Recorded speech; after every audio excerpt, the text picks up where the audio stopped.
I'm real revolutionary right now. Black power. Support this man, Black media. He makes sure that our stories are told.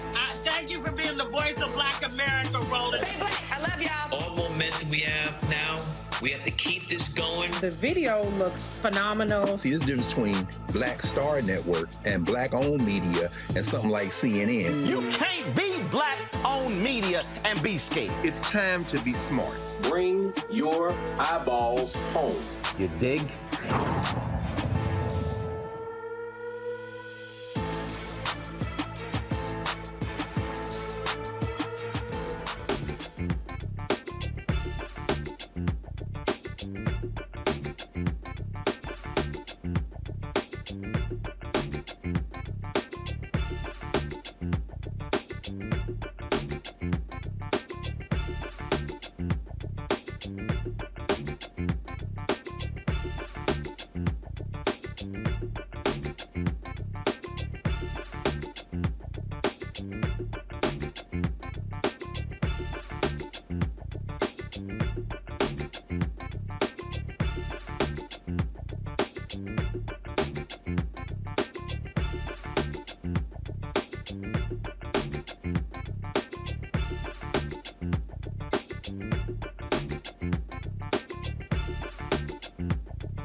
Today is Thursday, August 17, 2023. Coming up on Roland Martin Unfiltered, streaming live on the Black Star Network from Los Angeles. A Texas Trump supporter, a white woman, guess what? Arrested for threatening the life of the black judge in Washington, D.C. We'll tell you about those details. In Mississippi, 2 white men on trial for firing shots at a Black FedEx worker as a mistrial. What the heck is going on? We'll talk with Carlos Moore, the attorney for that young man, to figure out what is going on. BET will not be black-owned. Paramount pulls the offer off the table. I will walk y'all through why it was smart for the black bidders not to give Paramount the $3 billion they were asking for, because it simply didn't make any sense. Also, North Carolina Republicans, they now have a veto-proof majority in the legislature. Guess what the first thing they do? They pass a voter suppression bill. That's what they do. And so we'll talk about that. Plus, Georgia, authorities there are not happy at all with threats from Donald Trump supporters against the grand jurors. They say, we're coming after y'all. It is time to bring the funk. I'm Roland Martin Unfiltered on the Black Star Network. Let's go. He's got it. Whatever the biz, he's on it. Whatever it is, he's got the scoop, the fact, the fine. And when it breaks, he's right on time and it's rolling. Best believe he's knowing. Putting it down from sports to news to politics. With entertainment just for kicks, he's rolling. It's on Go, Go, Roll, y'all.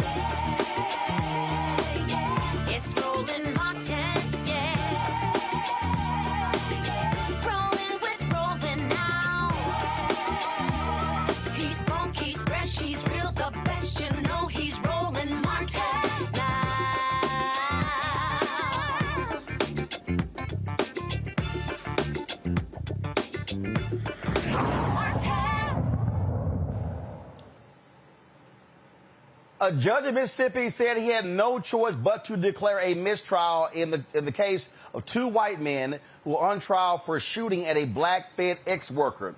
Those two white men, Brandon Case and Gregory Charles Case, are charged with attempted first-degree murder, conspiracy, and shooting into the vehicle of DeMontario Gibson while he was making deliveries.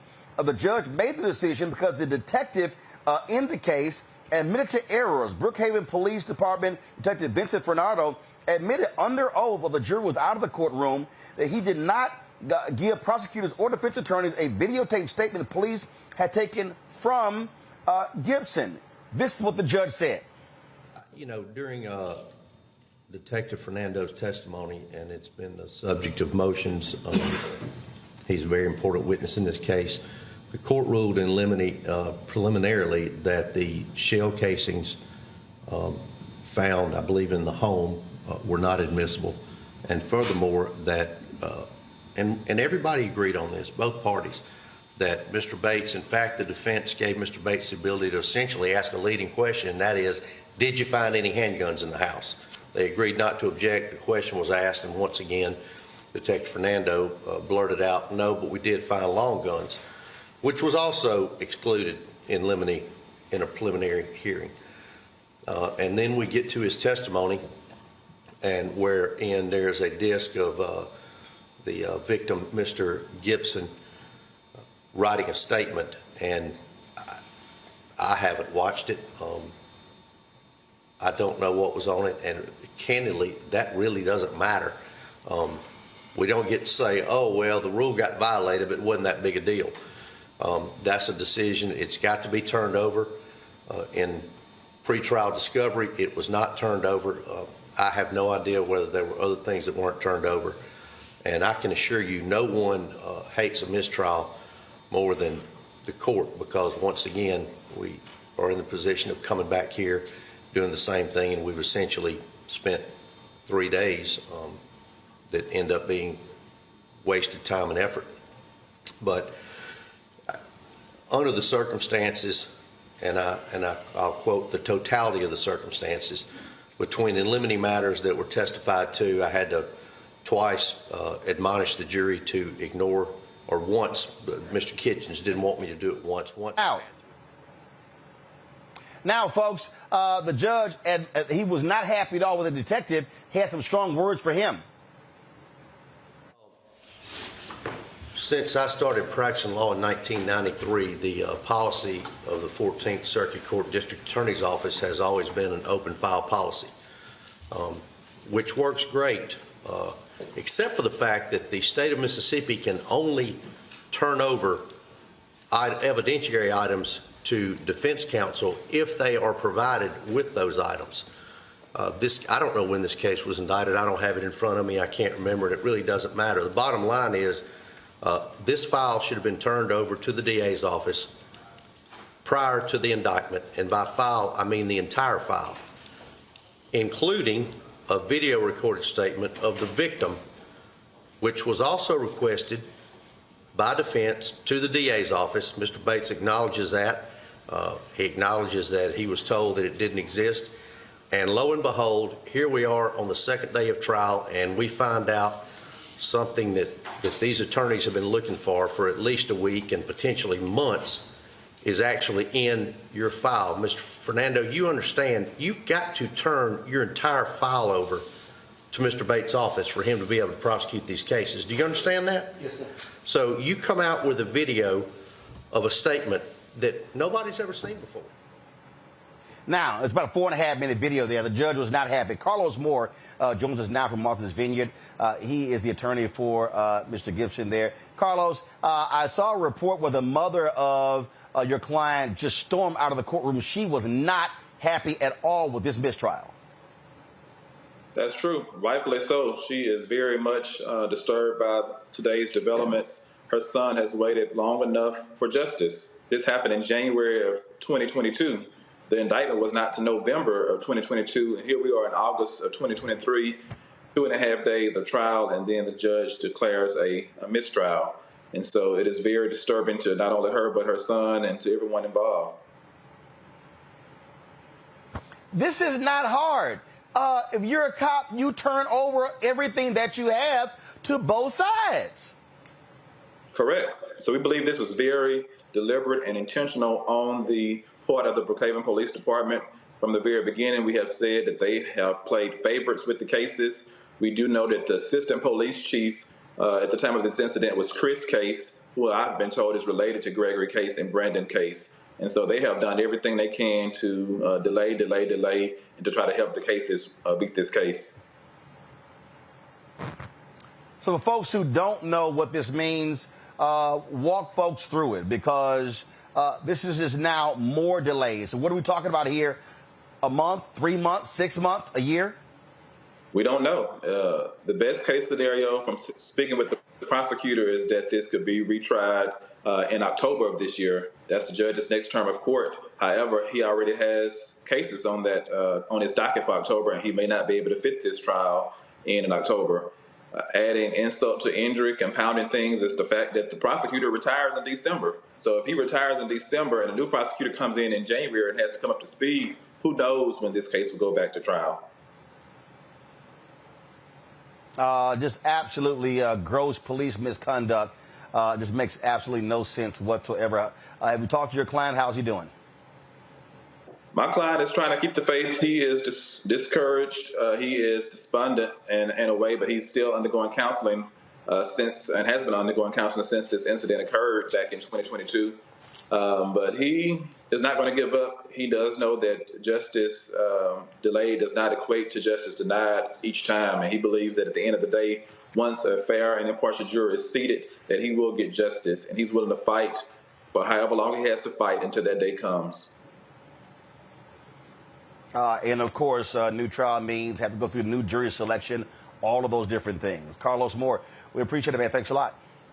No problem. Thank you.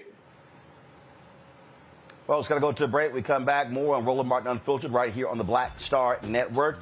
Don't forget to support us in what we do. Join our Bring the Funk fan club. Your check and money orders are critically important for us to be able to do what we do. So send the check and money orders to P.O. Box 57196, Washington, D.C. 20037-0196. Cash App, $RM Unfiltered. PayPal, R Martin Unfiltered. Venmo is RM Unfiltered. Zelle, Roland at RolandSMartin.com. Roland at RolandMartinUnfiltered.com. You can also, of course, download our Black Star Network app, Apple phone, Android phone, Apple TV, Android TV, Roku, Amazon Fire TV, Xbox One, Samsung Smart TV. And be sure to get a copy of my book, White Fear, How the Browning of America is Making White Folks Lose Their Minds, available at bookstores nationwide. Also, you can get from Amazon, Barnes & Noble, Target, Books A Million. Download the audio version on Audible. We'll be right back. You go into a barbershop in a 700 credit score neighborhood, black or white, they're talking about their ideas and they're talking about how they're going to move on those things.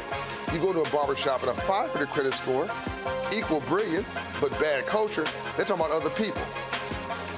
You go to a winner's barbershop, here's what I'm doing.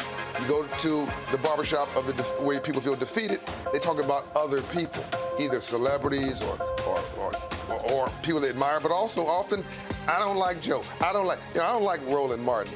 Well, let me tell you something. I don't understand people. How could you not like anything here you see? You should just be like, this is amazing.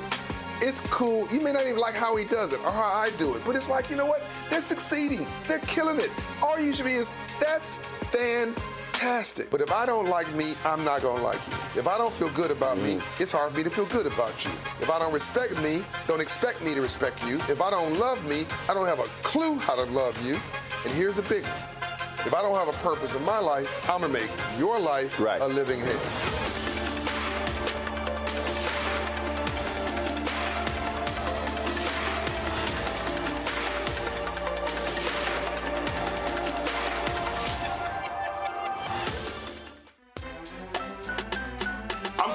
Muhammad, live from LA. And this is The Culture. The Culture is a two-way conversation. You and me. We talk about the stories, politics, the good, the bad, and the downright ugly. So join our community every day at 3 p.m. Eastern and let your voice be heard. Hey, we're all in this together. So let's talk about it and see what kind of trouble we can get into. It's The Culture. Weekdays at 3, only on the Black Star Network. Hi, everybody. I'm Kim Coles. Hey, I'm Donnie Simpson. Yo, it's your man Deion Cole from Blackish, and you watch Roland Martin, Unfiltered.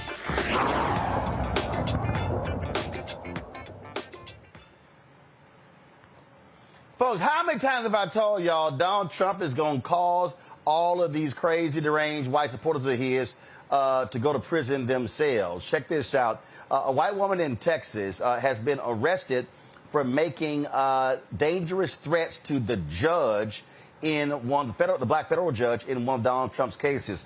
Folks, this is absolutely crazy, this particular story here. And so, again, of course, Trump is facing charges in all kinds of jurisdictions. And one of them, of course, is there in D.C. But this woman in Alvin, Texas, first of all, she faces charges of threatening to kill the judge overseeing the case of Trump, the 2020 election case, and Texas Congresswoman Sheila Jackson Lee.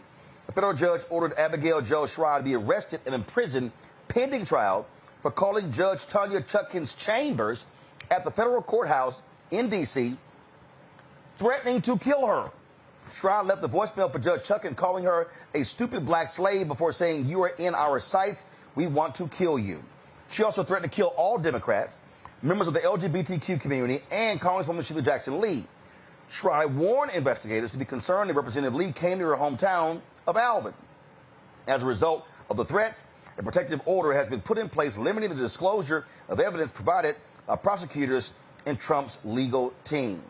Now, in addition to this, in Georgia, Fulton County, MAGA supporters of Trump, they literally are doxing and threatening the grand jurors who indicted him there. The sheriff at Fulton County has made it clear that they're investigating any and all of these threats as well. I want to bring in my panel right now, talk about this here. Dr. Greg Carr, Department of African American Studies, Howard University. Glad to have him with us, back in his familiar place with all the books behind us. He's been in Egypt the last couple of weeks. Candace Kelly, legal analyst, South Orange, New Jersey. Glad to have Candace back on the show. Lauren Victoria Burke, Black Press USA, they're out of Arlington, Virginia. Candace, I want to start with you. Do these idiots not understand you threaten a federal judge and you threaten a congresswoman, your ass going to jail?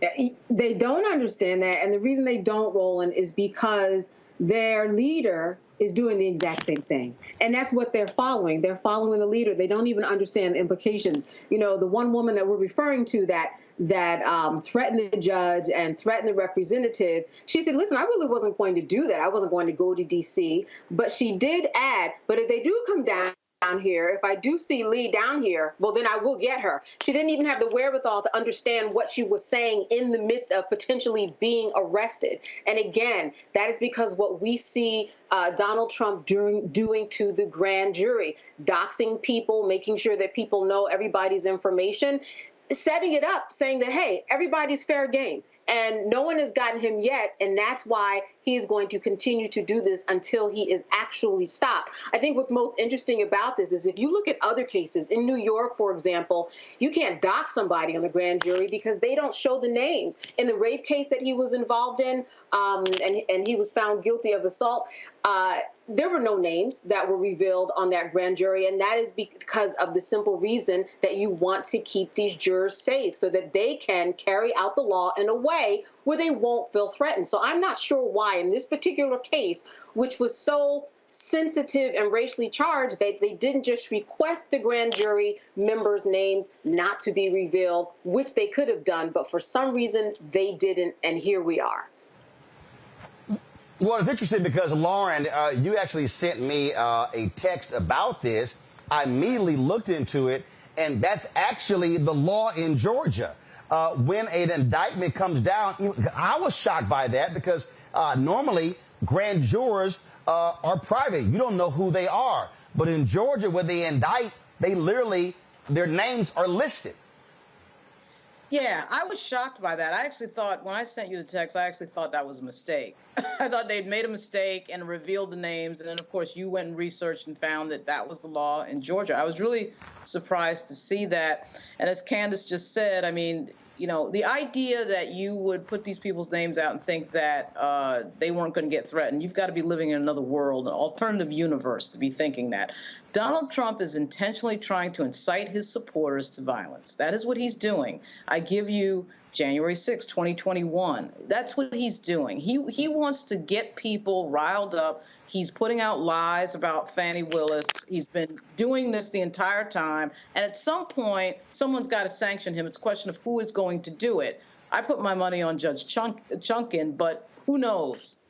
I mean, I just think that this idea that we're sitting here acting like we're dealing with a normal person, he knows exactly what he's doing. He knows exactly what he's trying to incite. He's going to continue to do it until someone stops him. This is the game that he always plays. And for some reason, Merrick Garland and all these people can never find the guts to do anything.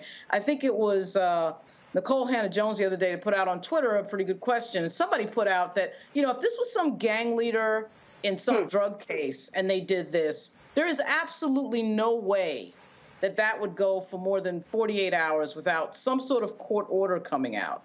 I have absolutely no idea why everybody's waiting for something to happen to do something. I mean, we already have a huge precedent for violence at the United States Capitol. So I'm not sure what big clue has to be sent or what has to happen to wake people up to that this is what Donald Trump does, and he'll continue to do it. Well, and Greg, here's the deal. These far right-wing websites, you got racial slurs. They're putting the address of the grand jurors out there. This is a statement from the Fulton County Sheriff's Office. Quote, the Fulton County Sheriff's Office is aware that personal information of members of the Fulton County grand jury is being shared on various platforms. As the lead agency, our investigators are working closely with local, state, and federal law enforcement agencies to track down the origin of threats in Fulton County and other jurisdictions. We take this matter very seriously and are coordinating with our law enforcement partners to respond quickly to any credible threat and to ensure the safety of those individuals who carried out their civic duty. If anyone becomes aware of a threat, please call 911 immediately or contact your local police department. Look, the thing here, Greg, look, these MAGA people, they really are deplorables and they are dumb, but are they not paying attention to all of January 6th, folks? They will throw your ass in prison. And some of these people are in prison for 3, 5, 10 or more years. So keep playing around and then watch what happens, because Fulton County, they are not going to be nice to these folks. Yeah, I'm not sure, Roland. If you try to call them at 911 right now, you should get a busy signal. Why? Because they've already made the threats. I mean, come on. Right. What are you going to do? These folks have talked about a hit list. They've talked about sending death warrants. They're doxing them with that's a very nice car you have. Shame if something happened to it. Photos, home addresses. Forget 911. That's after the fact. These people have already done it. You know the difference between the Red Scare of the 1950s and 60s and mass hysteria with people pointing fingers at each other, or the Palmer raids of the 1920s with yet the Red Scare stuff, or for that matter, the 1850s leading up to the Civil War and jumping on the abolitionists. You know the difference between every time this has happened and now? Technology. You now have a virtual clavering. You've got a virtual clavering. Yep. Every one of these white nationalists is deputized. The cops can't stop somebody from rolling up on somebody in a Publix or at the QT, or because they got their names, they got their addresses, they're in their social media. I mean, you know, forgive me if I'm underwhelmed by the idea that the Fulton County anything can save anybody from this. And correct me if I'm wrong, Candace, but the feds don't allow you to name the grand jurors. Now, you know, and then that's how you protect grand jurors. The state of Georgia, and I'm sure if we do a little digging, and I'm going to try to do a little digging and find out about this, there's got to be some Jim and Jane Crow reason why they allow you to name grand jurors at this point. I wouldn't be surprised if it doesn't go back that far. But the point is this. Once you have put somebody's name in the street on social media, they are not safe. And so the other thing I would say is in the federal indictment, Donald Trump may have already violated the terms of his release by threatening witnesses.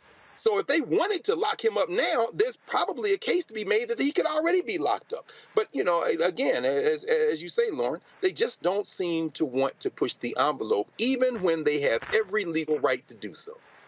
Mm-hmm. Well, Candace, look, here's the deal. Georgia is a little bit different. Remember, for the longest in Georgia, if a police officer was being investigated by the grand jury, they had the right to sit in on all grand jury proceedings, including if witnesses were on the stand. That law was only changed a few years ago when people discovered it, when the Black Lives Matter protests were happening, and people were like, what the hell, this is crazy. And so this is the kind of nonsense we do see in a lot of these states. Yeah, and it is on a state-by-state basis, and that's why we are here specifically in the state, because of the particular penalties that go along with it. There's more of a chance, obviously, for Trump to go down. But when we look at this and you talk about the law that used to be on the book with the police officers, this is all intimidation. And what this does in the future is other people who are in Fulton County, who are in Georgia, once they see this happening and a lack of anything happening, they're going to say to themselves, I don't want to be on the grand jury anymore. I'm not going to respond to anything that comes in the mail. And that interrupts the whole process so that people who look like you and me are stopped because of things like this that people are not taking care of. Greg is correct, and that is that Trump has already done things that are offenses that are worth people going after, that the police should be getting involved in at this point. But there's this whole thing about, making sure that they keep him in kind of his own lane, keep him away from the fray so that he doesn't use this as some type of a campaigning tactic. And they're really trying to balance things. I think that's what's going on right now. But he definitely has done things just like this woman, nonetheless, that are wrong and are offenses that he could be and should be penalized or arrested for. Well, keep in mind, you have several people who are indicted with him who literally tried to intimidate those black poll workers in Georgia and went to their homes. This is what they do. Hold on one second. We come back because there are other members of the deplorable MAGAs who literally are threatening political violence and calls for a civil war, but they've been calling for that. Again, the Civil War never ended, y'all. It just had a long impasse. Yeah. We'll break it down further. You're watching Roland Martin Unfiltered right here on the Black Star Network. Hatred on the streets, a horrific scene, a white nationalist rally that descended into deadly violence. White people are losing their damn minds. As an angry pro-Trump mob storms the U.S. Capitol, we've seen shooting. We're about to see the rise of what I call white minority resistance. We have seen white folks in this country who simply cannot tolerate black folks voting. I think what we're seeing is the inevitable result of violent denial. This is part of American history. Every time that people of color have made progress, whether real or symbolic, there has been what Carol Anderson at Emory University calls white rage as a backlash. This is the rise of the Proud Boys and the Boogaloo Boys. America, there's going to be more of this. Here's all the Proud Boys, guys. This country is getting increasingly racist in its behaviors and its attitudes because of the fear of white people. The fear that they're taking our jobs, they're taking our resources, they're taking our women. This is white fear.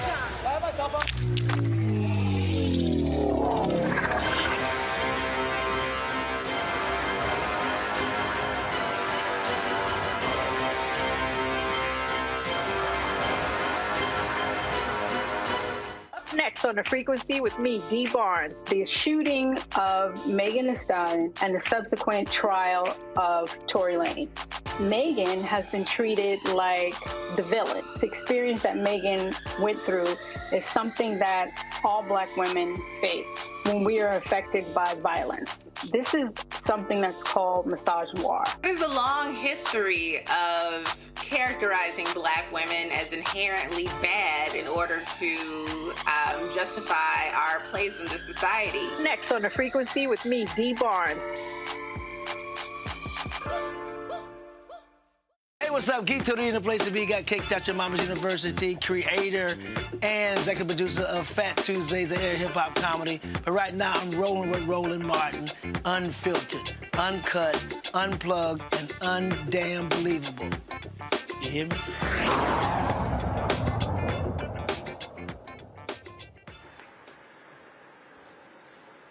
A state rep in Michigan, Matt Maddox, sparked a lot of controversy on social media with his remarks, "Free the 16 electors poolside party" at his home. In an audio recording obtained by the Messenger, Maddox warned supporters that a civil war could erupt or that people would get shot if the government continued targeting conservatives. Listen. Love you all, and thank you for being here tonight and supporting us. It's been difficult for Michonne and I, and I talked to Wes, and I said, Wes, if the government continues to weaponize these departments against conservatives and the citizens that are the taxpayers, what's going to happen to this country? Does anyone have any idea if this doesn't stop? We're going to take your building away from you and tear it down without your permission. No, what's going to happen? No, what's going to happen before that? Yeah, the goal is communism, right? Or Marxism, the Democrats' dream, right? But what's going to happen before that? Someone's going to get so pissed off they're going to shoot someone. That's what's going to happen. Or we're going to have a civil war or some sort of revolution. That's where this is going. And when that happens, we're going to get squashed. The people here are going to be the first ones. Okay. Come on in. Come on in. If you're ready for your close-up, Michonne, you're being honored for being an elector. So give her a round of applause. Michonne rules. All right. Thank you, Michonne. Other electors here, but I didn't want to out them. They're just among the crowd, and I didn't know if they wanted to say anything. But it's really better for none of us to say anything. Which is hard, because I like to say shit. They're dismantling the Trump campaign, one person at a time. Michonne's the person in Michigan. She's a target. Number two, they're going to cheat again. You guys know that, right? Yeah. They're never going to stop cheating. And who agrees with me that they did cheat their ass off? Yeah. Okay? And what they're doing here, the things that the electors did were things that have been done before. Okay, that's all I'm going to say. And they're trying to take away our right to appeal an election or to question election. Okay, they want to make damn sure that anyone who questions the election or disputes the election in 2024 is threatened by what they're doing to our electors and other people throughout this nation, that you will not say anything. You are going to shut the F up, and you are going to walk into that gas chamber. That's what they want. Okay, because that's what's coming first, though. And so what we're going to do, speaking of dividing and conquering, my goal is to get a resolution up to impeach Dana Nessel. She has obviously committed corruption with this corrupt prosecution. The law is there. Now we need to get the Republicans on paper to sign the resolution to impeach Dana Nessel. We're 56-54, guys, but we have two state reps running for mayor. Westland and... Against her? Yes. Not against me. Not against me. Oh, okay. Westland and Warren, Weiss and Coleman. Oh. And both of them have a good chance. I don't want to handicap it for him. Coleman wants my vote. Let's just say that. So we want you to vote for him. And anyway, so if both of those go, for 6 months, we're 54-54. And we have recalls that are going on in our state. If a few of these Democrats are recalled, it's even less than that. So don't lose heart. Don't think that all is lost. We're very close in the House of Representatives. We do have some work to do with trying to buck up some Republicans and trying to inject backbones up into them. But Matt and I will work on that if you just keep supporting us and keep praying for us and keep spreading the word and don't buy into the narrative. So why is Matt Maddox so upset? Well, it's because the Attorney General Dana Nessel actually charged Maddox's wife, the former co-chair of the Michigan Republican Party, with falsely claiming they were duly elected electors for Donald Trump. That's why they're upset, y'all. And so understand the thing here, Lauren, that people have to understand. These people have always threatened violence. They've always tried to attack people. That's what January 6th was about. They were saying it before that. They're angry and all this. Oh no, these people are wrong, and we should. They're taking away our rights. No, y'all are just mad because y'all actually broke the law, and that's the deal. They don't believe in being held accountable again because their dear leader has never been held accountable. All of these people are taking their marching orders from him And I'm going to tell you who I'm also going to blame here, Lauren. I'm going to blame the Mitch McConnells of the world who were gutless and afraid to impeach him, because had they had the guts to do it, they would have sent a signal to the rest of these yahoos that he is evil and has no place in our political society. Yeah, Mitch McConnell had an opportunity to impeach him. Not only that, had they passed that impeachment vote, had he gone into his caucus and told them to vote for impeachment at that crucial moment, he would have been ineligible to run for president again. So the question of that would have been decided in that moment.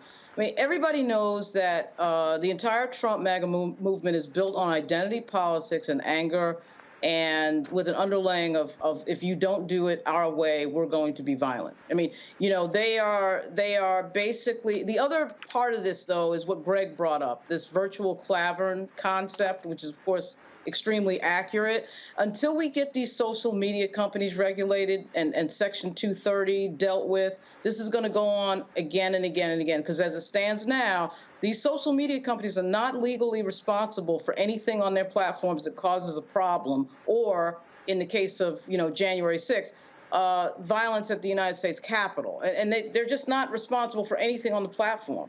And whether it's lying, whether it's disinformation, misinformation, defamation, they're responsible for absolutely nothing. And at this point in the game, we're now far down the line. We know what the connection is. We know why things are different. There are only two things that are different between this moment and, say, 20 years ago. One, we had a black president of the United States get elected in 2008. And the second thing is social media. So it allows these people to get this misinfo and disinfo out. And as you could hear on that audio by Dan Merica, you know, that audio is showing the people in the background believing that the election was stolen. Where did they get that from? Well, they got that from Trump lying over and over again, social media putting out that disinfo and misinfo, and absolutely nobody regulating that. So that is a disastrous combination, and that continues. And as you can hear, nobody's really doing anything about that. Nobody's even really talking about it at this point. But see, here's the thing I think that people really need to grasp. And the bottom line is this here, Greg, and we've talked about this ad nauseum. White nationalists and white supremacists, they are the backbone of the Republican Party. Right. The reason they were afraid to impeach Trump is because they were afraid of his followers who are their voters. And so they were like, oh, he's going to go away. Remember when Susan Collins said after the first impeachment, I think he's learned his lesson. No. I keep telling people, there is no bottom for this man. It doesn't exist. And so the Republican Party chose to be in bed with him. They had no problem with him being in power. Privately, they trash the man. They think he's an idiot. They think he's dumb. But they love power. And they, like I said on ABC this week, this was, I think it was February 2017. I said, they have allowed evil into their house, and evil has now consumed them. Yeah. I mean, that's the bottom line, Roland. I mean, there are a number of, I guess it's a fundamental conundrum we're faced with here. We keep talking about the rule of law, but the rule of law at critical moments, because, you know, African people have fought for our own liberation in this country, has helped us, but we perhaps need to understand that we're playing by two different sets of rules here. Fani Willis, of course, has used RICO masterfully in this indictment of Trump with the grand jury. But let's not forget this. She kind of likes RICO. I was in class last night with my law students, and one of them brought up the fact that, you know, she went after Young Thug down there on a RICO case. And to echo what Lauren said, whether it was Nicole Hannah-Jones or whoever said that they were black, it'd be different. Does anybody doubt that if Young Thug's fans had been threatening grand jurors, that somebody would have been locked up by now? But the whole idea, though, is that we think about the law as an absolute, and it is absolutely not an absolute. The political calculus that Candace is talking about, you know, in terms of what to do or not to do with Trump in a kind of delicate situation, is at play here. You know, there was an article in today's Financial Times that talks about this $400 billion in investments in clean tech because of the legislation that, of course, the Biden administration was able to pass through. 80% of the clean tech and semiconductor investments announced so far this year are in Republican districts. Now, what does that mean? That means that this white nationalist party gets the benefit of a federal government that's working for everybody. So when you say, and when we understand them to be power hungry, it's not just power hungry for benefits. They're getting the benefits. It's power hungry for little niggling reasons. Race is at play here. If the Democrats were in charge of all three branches of government, the Republicans would benefit. But it's not enough to benefit. It's not enough to be a citizen. They are white nationalists. And we have to understand that the rule of law is not going to save us. We keep saying, oh, well, they got to do this about a law. They got to do this about... Set the law aside. I'm very happy, for example, that this guy is talking like this. Matt Maddox, who, by the way, owns 81 bail bonds in Michigan, Michigan's largest bail agency, so you know he ain't never going to be against no cash bail. Let them talk. They're using the First Amendment and trying to hide behind the First Amendment. What they're also doing, finally, is this. They are identifying the enemies of our common humanity. And you got to pick a side. It's just as simple as that. They're playing by a set of rules that we don't understand. Well, the thing here, Candace, that I think people need to really lock and load on is that these people have supporters who are in positions of power. Mm-hmm. There are sheriffs, there are police departments, there are lawmakers. They are allowing these things to happen. And so this isn't just, something small. No. They have people who are state senators, state representatives, governors who stand with him. These people, look, you have conspirators, co-conspirators of Donald Trump who are in Congress as we speak, who are chairing committees, Jim Jordan, Marjorie Taylor Greene, Paul Gosar, the list goes on and on and on. These people are still there. They have not been held accountable even by Jack Smith. Mm-hmm. Mm-hmm. Not yet, but if you listen to that audio that you just played a little bit earlier, there was a point where that fake elector was given an opportunity to speak, and she said, you know what, as much as I always like to open my mouth, I'm not going to do it right now. Now, that gives me a little bit of hope because of the fact that she knows the harm and knows the trouble that she is in right now. Now, that's not to say that that carries on to everything and is a cure-all, but she got the message that what she was doing and did is wrong, or else she would have been running her mouth just like everybody else on the audio clip. It is coming, and that's one thing about the law. It may not be kind of carried out in a way that we all look at as fair and just, but you do have to be patient to see. For those people who haven't read the indictment, to look at all the people that you're talking about, the 16 people that were the fake electors, and then the 19 people who were part of what Fani indicted, those 19 people. It is very, very clear, and it tells a very, very specific story that involves not just Donald Trump, but this is why she is prosecuting them all at one time under the RICO Act. She wants to make sure that people understand the big picture. It's not about Donald Trump. And in order to see the big picture, you have to look at all of the people involved, and that's why she kind of conjoined everybody together. And one of those electors, like we heard in the audio, she got the message that her time might be up. Otherwise, I think, Roland, she would have been running her mouth just like everybody else on that audio tape. It's coming. Yep. It takes time. Yep, absolutely. Hold tight 1 second. We come back. We're going to talk about a couple of voter suppression bills. Some breaking news out of Texas regarding their voter suppression bill. But in North Carolina, you know those Republicans, once they got a veto-proof majority in the legislature, when that turncoat Democrat became a Republican, that's the first thing they did. Focus on trying to keep black people and others from voting. We'll explain. Plus, I'm going to give you a full breakdown, deconstruction on BET, Paramount deciding not to sell a majority stake in BET. I'm explaining to y'all why, and also explain to y'all why y'all need to stop listening to these non-journalists, no due diligence, no source blogs who don't know shit, and all they do is report other BS that other people post that makes no sense whatsoever. Yeah, I'm going to break it all down for you. You're watching Roland Martin Unfiltered on the Black Star Network. Next on the Black Table with me, Greg Carr. The United States is the most dangerous place for a woman to give birth among all industrialized nations on the planet. Think about that for a second. That's not all. Black women are 3 times more likely to die in this country during childbirth than white women. These healthcare systems are inherently racist. There are a lot of white supremacist ideas and mythologies around black women's bodies, even black people, that we experience pain less, right? Activist, organizer, and fearless freedom fighter Monifa Akinwole Bandele from Moms Rising joins us and tells us this shocking phenomenon, like so much else, is rooted in unadulterated racism. And that's just one of her fights. Monifa Bandele on the next Black Table here on the Black Star Network.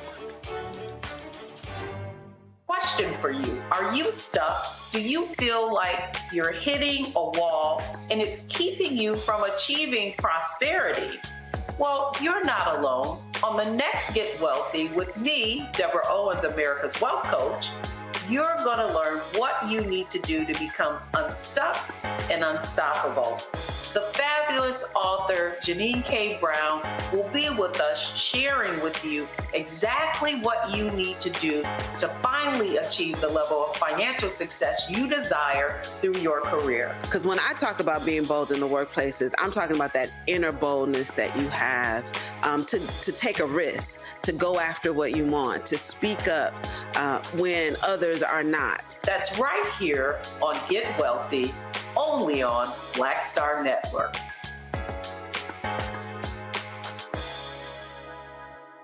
Hello, I'm Paula J. Parker. Truly proud on the Proud Family. I am Tommy Davidson. I play Oscar on Proud Family, Louder and Proud. Hi, I'm Jo Marie Payton, voice of Sugar Mama on Disney's Louder and Prouder, Disney Plus. And I'm with Roland Martin on Unfiltered.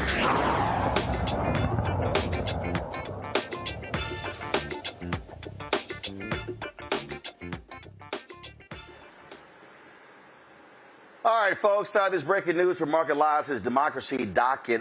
Federal court strikes down a portion of the Texas voter suppression law, SB 1, that enacted new ID requirements for mail-in ballots for violating the materiality provision of the Civil Rights Act. More to come. So that was the case out of Texas. Now, in North Carolina, the Republicans there, they now control the legislature. Remember when that Democrat, that turncoat flipped to the Republicans, giving them a veto-proof majority. You've got a Democratic governor, but they now can overrule any decision that he makes. Well, guess what they've done? One of the first things that they've done, they passed a voter suppression bill. So this particular bill in North Carolina just shows you just how utterly ridiculous they are. And remember, these are the same Republicans. A federal court rule had a laser-like targeting of black voters. Okay, the courts previously have struck down their voter ID bills, struck down racial gerrymandering, struck down their racist policies. But now Republicans now control the state Supreme Court 4-3. That makes it easier for them to do their damage. So this bill would impose a variety of restrictions, banning private funding for election administration, shortening the timeline to return absentee ballots from 3 days after Election Day to 7:30 p.m. on Election Day, transferring election crime investigations to the State Bureau of Investigation, excluding any missing witness information from the categories of curable deficiencies, meaning they don't want to be able to fix problems with your ballot, allowing poll observers to freely move around polling locations, listen to conversations between voters and election officials, and take photographs, extending the deadline for challenging mail-in ballots from Election Day to 5 business days after Election Day, requiring same-day registrants during the early voting period to vote on a retrievable ballot after providing required documentation at the polls. These votes will only be counted if the U.S. Postal Service can verify the voter's address via a deliverable notice before the county canvass, which begins 10 business days after Election Day. The bill will launch a pilot program during the primary held in 2024 for signature verification on mail-in ballots. The State Board of Elections will select 10 counties of varying sizes, regional locations, and demographics as part of the pilot program. Ballots that fail the signature verification won't be rejected. Bottom line here, Greg, these white supremacists, they know they cannot appeal to a broad section of voters. Their strategy is very simple. Shrink the number of voters, and they say then they will be able to actually compete and win. Absolutely. They're dying. They know it. They're desperate. I welcome it. Because we're finally going to have it out in this funky settler colony enterprise. It's going to have to come to this. It was going to have to come to this, Roland. This has been on track since the first settlers came here and displaced the indigenous people and drug us here in chains. It was going to have to come to this, because if you're going to hold on to white supremacy, you're going to ultimately have to confront the fact that those of us who believe more in our common humanity than any notion of white supremacy are just going to have to fight y'all. I mean, can you imagine if you're in line and you are now talking to a voting official about whatever you need to do to cast your ballot, and somebody comes over there, not even ear hustling. They just gonna sit there and listen to you. Somebody gonna mess around and get their ass whipped in North Carolina. And the Tricia Cotham legislature, congratulations, Tricia Cotham, you who are of the short-lived appointment coming out of Charlotte, you will be voted out of office soon. So, this seems to be the new strategy, whether it be Cotham in North Carolina or the sister down in Georgia, just, run one in one party and then flip over to the white nationalists.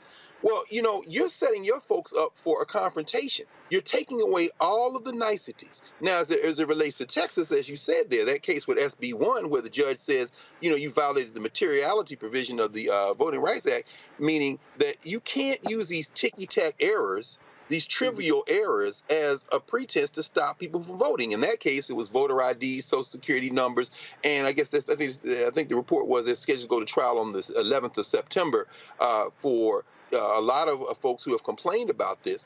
It's a very similar strategy. If you can just shave off a few people, intimidate a few other people, get a few other people to say, I'm not even going to go through it, you might be able to steal a few more elections and a few more cycles in a country where there's some more census data has just come out to show that basically everybody 12 years old and under in this country is majority non-white. So they know what's coming. But here's the final thing. If you just a little study of our history, and you talk about this all the time, Roland, in the 1930s, 40s, 50s, and 60s, the white primary challenges in Texas, the work in Mississippi and Georgia and Alabama and North Carolina, those voting rights cases, Virginia, shows us this. You can put all the mother effer may I rules and roadblocks in place. We will learn those rules better than you. And you know who's going to get their throat cut? The hillbilly horde who shows up with the wrong numbers on election day. They might mess around and shrink their own electorate if we will get serious enough and remember what our ancestors did and follow these rules to a T while we overwhelm them. Before I go to Candace, this end, Donald Trump's lawyers have responded to the federal prosecutors. They want to start his trial January 2024. These dumbasses with Trump's lawyers, they are suggesting to start his trial in 2026.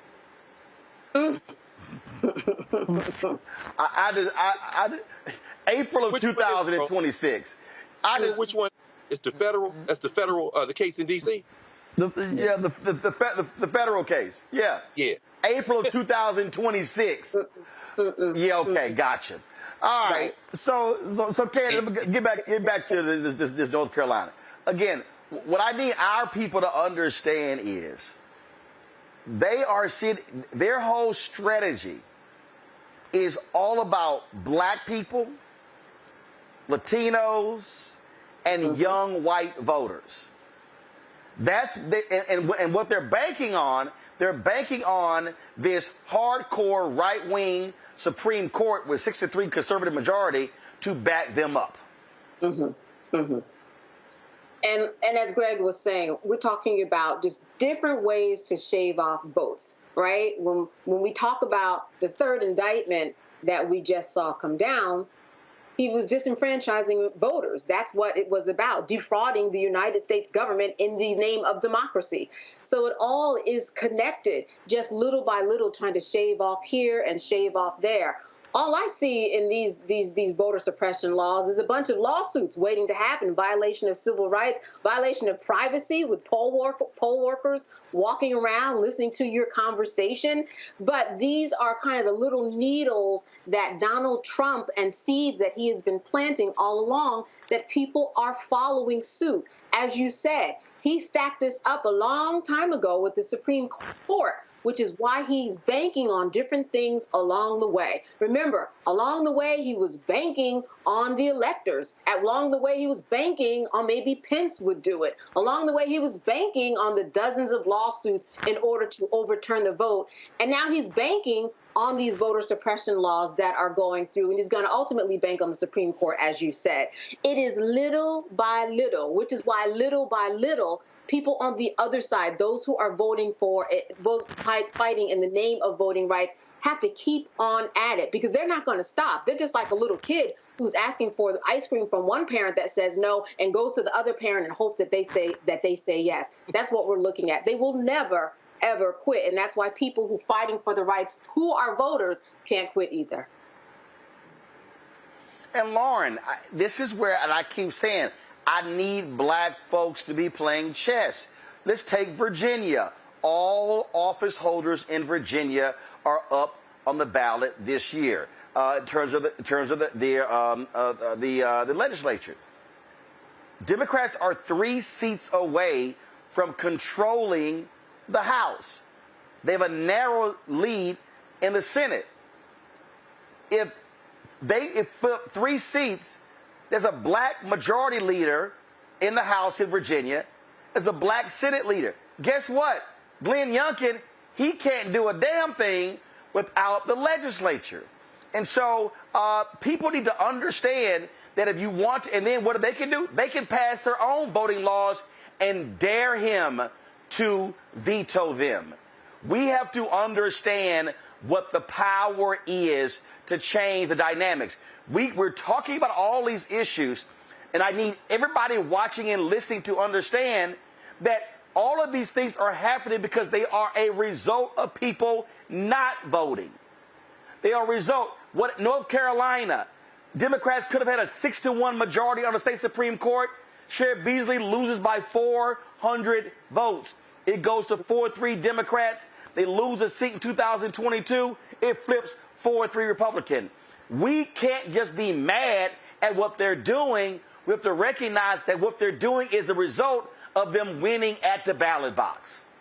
No, absolutely. And, you know, what you said about Virginia is for real. There's really a realignment in Virginia, in my view, that I think is going to be reflected in the rest of the nation, even though Virginia is 20% black and the nation's 14% black. But you could end up with a black Speaker of the House from Portsmouth, Virginia, Leader Don Scott, as Speaker of the House in Virginia. You could end up with a black majority leader in the Senate, which would be Mamie Locke from Hampton, and you could end up with a black chair of the Finance Committee in Louise Lucas. All that happening, by the way, is you have Bobby Scott, who is the ranking member of a major committee as well. All this happening in one of the blackest sections of the Commonwealth of Virginia.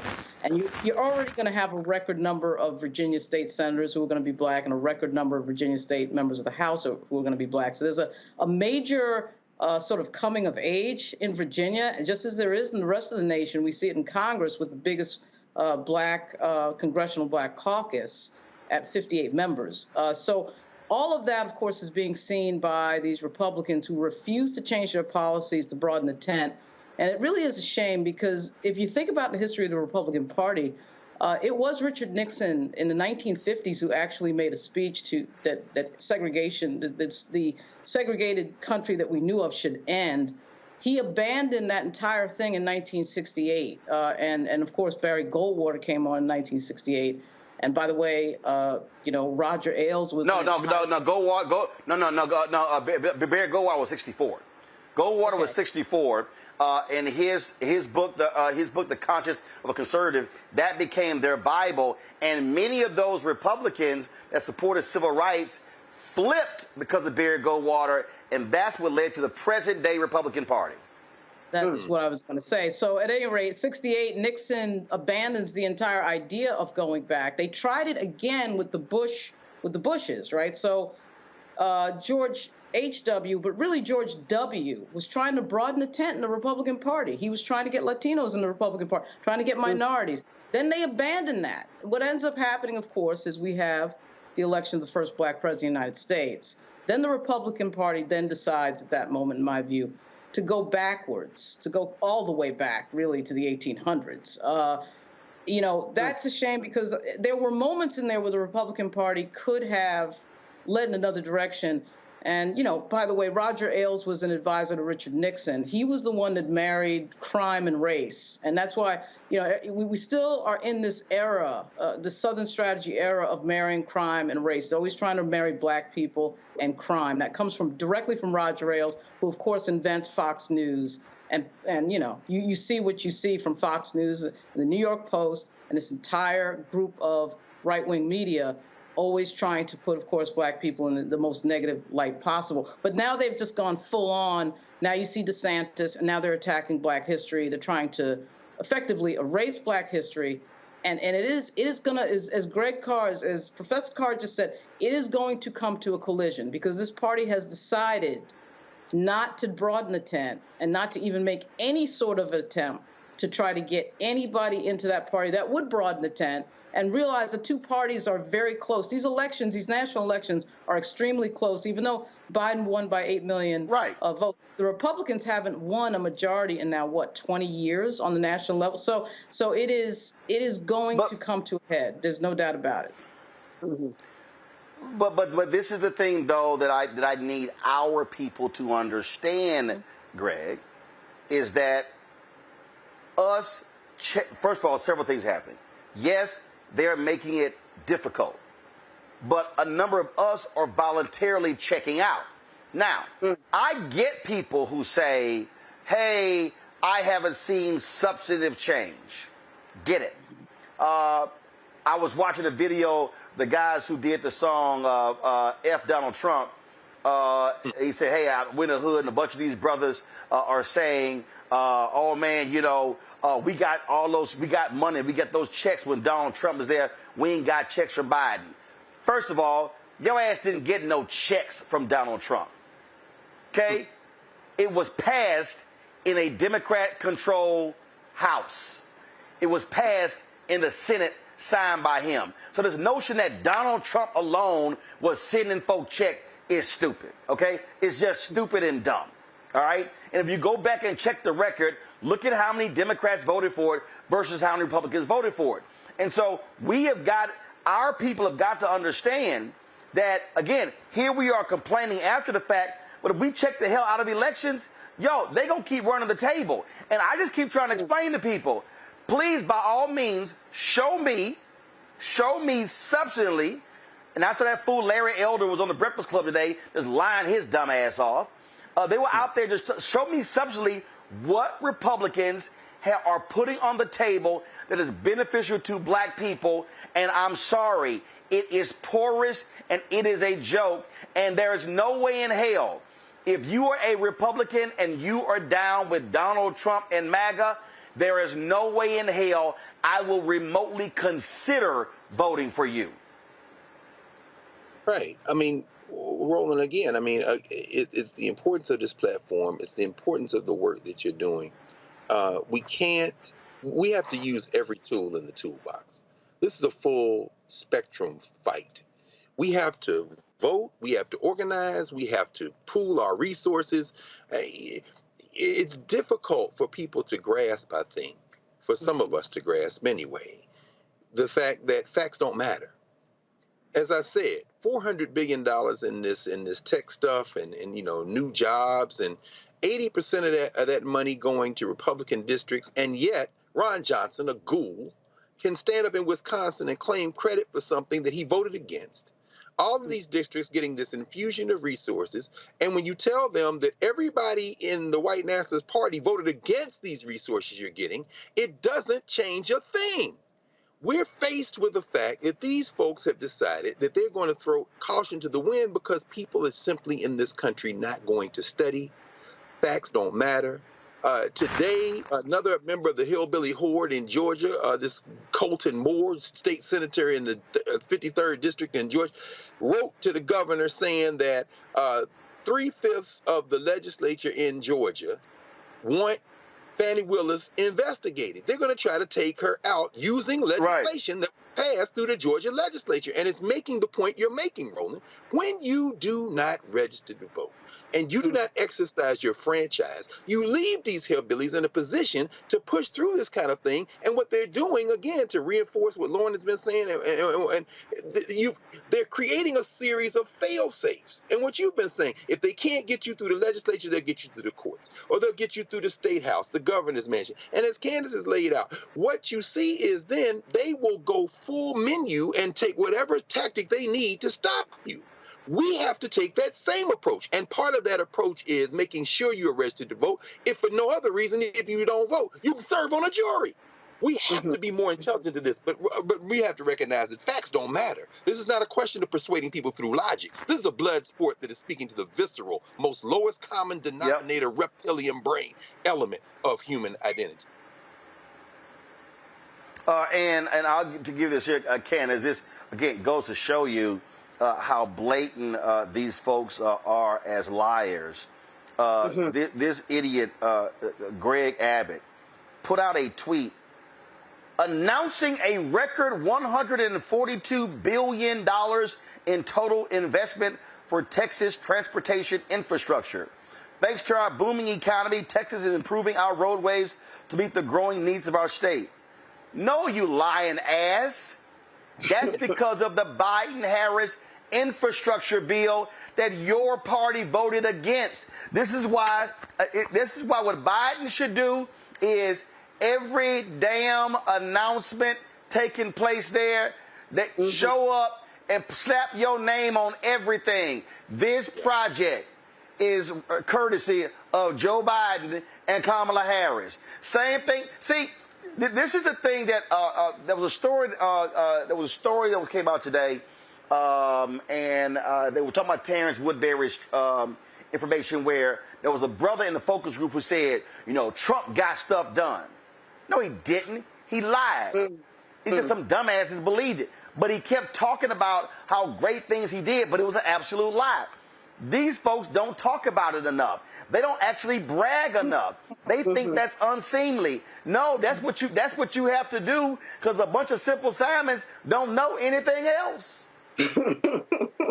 Well, I think one of the things that they're trying to balance, once again, just like the legal system is how much weight are we going to give these stories so that you can give more fodder for Trump to kind of latch his paws onto and make something about it in the media. And there's such a very fine line that you play when you play everything out in what ultimately becomes Trump's world. But what we're seeing right now is Trump's whole defense. I believe it, right? I believe that the infrastructure monies came from something that happened within the Republican Party, not the infrastructure bill that we know Biden has been working on and has been moving along. But if I believe it, and if I say it enough, well, then it was true to me. And if it's true to me, then that's okay. That's going to be my defense for everything. That's going to be my narrative for everything. Yep. That's going to be my reason to be. And that is ultimately going to be Trump's defense in this court of law. I thought it was true that I lost the election. And so when we see these types of people acting in the way that they do, it's all echoing what Donald Trump has been laying out for years. Just say it enough and people will believe. That's what we're seeing, his defense being played out. Yes. All right, folks, hold tight 1 second. We come back. I'm going to talk about Paramount pulling the BET auction. I'm going to walk y'all through what really went on here and why it was stupid for anybody to give Paramount the amount of money they were asking for. You're watching Roland Martin Unfiltered right here on the Black Star Network.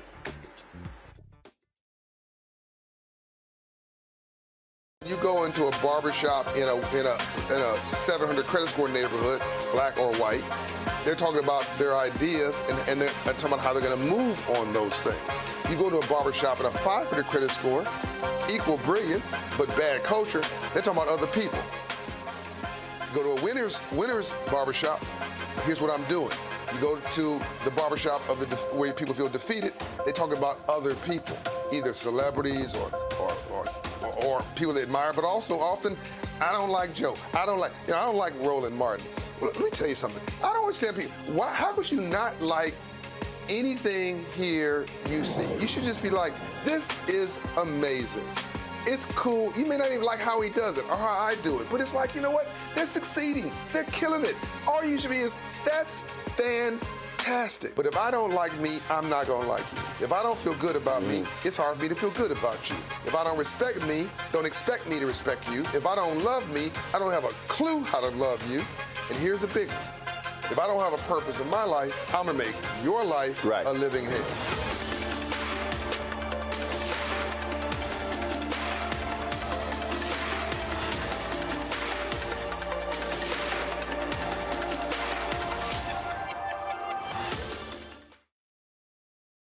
On a next A Balanced Life with Dr. Jackie, we're talking all things mental health and how helping others can help you. We all have moments where we have struggles, and on this week's show, our guests demonstrate how helping others can also help you. Why you should never stop giving and serving others on a next A Balanced Life here on Black Star Network.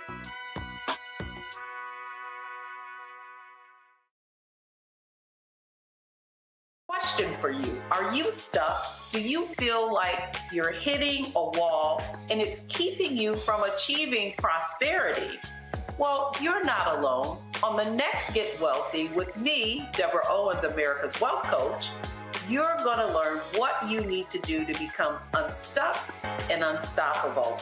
The fabulous author Janine K. Brown will be with us sharing with you exactly what you need to do to finally achieve the level of financial success you desire through your career. Because when I talk about being bold in the workplaces, I'm talking about that inner boldness that you have to take a risk, to go after what you want, to speak up when others are not. That's right here on Get Wealthy, only on Black Star Network. Farquhar, executive producer, Proud Family. You're watching Roland Martin Unfiltered.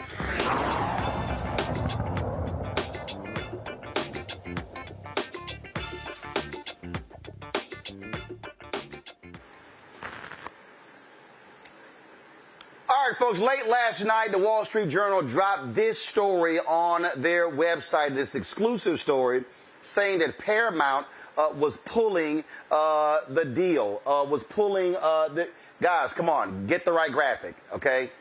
The Wall Street Journal article, okay, thank you. Paramount was pulling the auction of BET. And so what the article laid out, it mentioned that Tyler Perry, Byron Allen, Diddy, and others were bidding on the network. And that the sale of BT was not going to, frankly, help their balance sheet. Now, Paramount, based upon all available reports, they were looking to fetch some $3 billion for majority stake BET. Okay, that was idiotic, okay?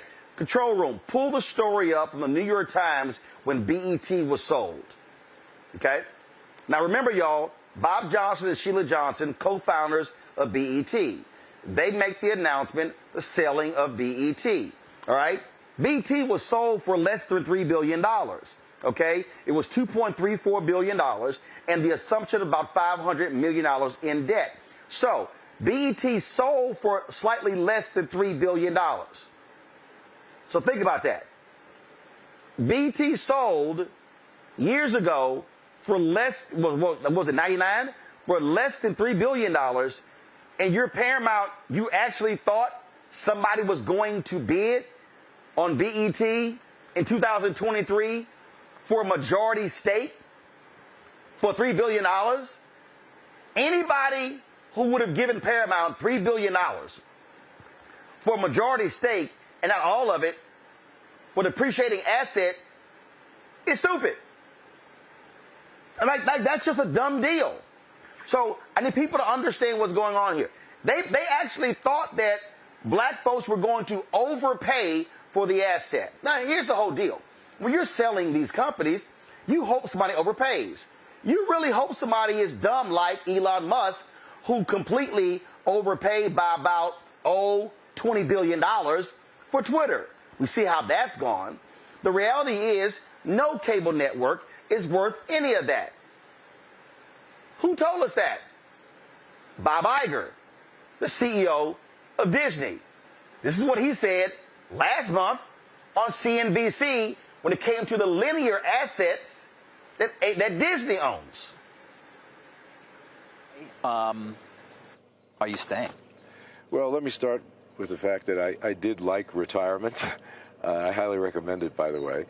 You're never going to get to it, Bob. Well, I mean, you did it for 11 months, and that was it. It was a good 11 months. And I came back to the company at the request of the board. It's a company that I started working at in 1974, 49 years ago when it was ABC, and we became part of Disney. And I obviously have deep passion for the company and in the business, and I care a lot about the people. After coming back, realized that the company was facing a number of challenges, some self-inflicted, some caused by changes in the business, large-scale disruption of certain parts of the business. And while a lot of work has been accomplished in the 7 or so months that I've been back, the board believed, and I agreed with them, that there was a lot more work to do. And the timetable that we had initially established, which was 2 years, seemed like it was putting undue pressure on us, even though we're getting at the work really quickly, but to accomplish everything we want to accomplish. So part of it was designed for continued stability and continuity, and also to give a team of very talented executives who work with me time not only to help me through what is a challenging period, but to develop themselves. Yeah. We sat down in February. You'd been back a couple of months. And I did ask you if 2 years was too short a time. And you said, quote, you can get things done very quickly. Setting the company up for success is what you were talking about. So I wonder, did something change in your calculation of how quickly you can get things done? Well, we've gotten a lot done very quickly. Significant cost reductions, a complete realignment of the company in terms of its structure. Right there, significant cost reductions. In the interview, Bob Iger says that his linear networks, ABC News, ESPN, others, could be put up for sale. Why? He said because those networks do not have growth potential. Folks, understand what is happening in the media landscape, okay? Cable news used to be here. It's now here. It's going down to here. So perfect example. When ESPN used to be in 100 million homes. ESPN is now in 74 million homes. Now, by the end of the year, they're going to be in less than 70 million homes. Why? Because of cord cutting. Pull the story up. This year is estimated that 9.3 million people are going to cut the cord, meaning they're going to drop cable. 9.3 million. What that means is if you have a cable network, you have a depreciating asset. So if you buy a cable network today, the moment you buy it, the value of it is going to go down because you're losing customers. BET, when it was sold by Bob Johnson, was in 72 million homes. They're now down, folks, in the 60s and the 50s. The game is being changed in cable, in the cable. So it would be crazy to buy an asset today for more money than what is actually worth. It makes no sense whatsoever. If you actually run the numbers, BET at best, if you're going to purchase a majority stake in BET, it's probably anywhere from $1 billion to $1.2 billion at best. Now, why was Paramount interested in selling BET? Because they've been losing money on their streaming service, like all of the networks. Disney has lost $11 billion since 2019 on Disney+. Comcast last year lost nearly $4 billion on Paramount. Warner Discovery, they've been losing money.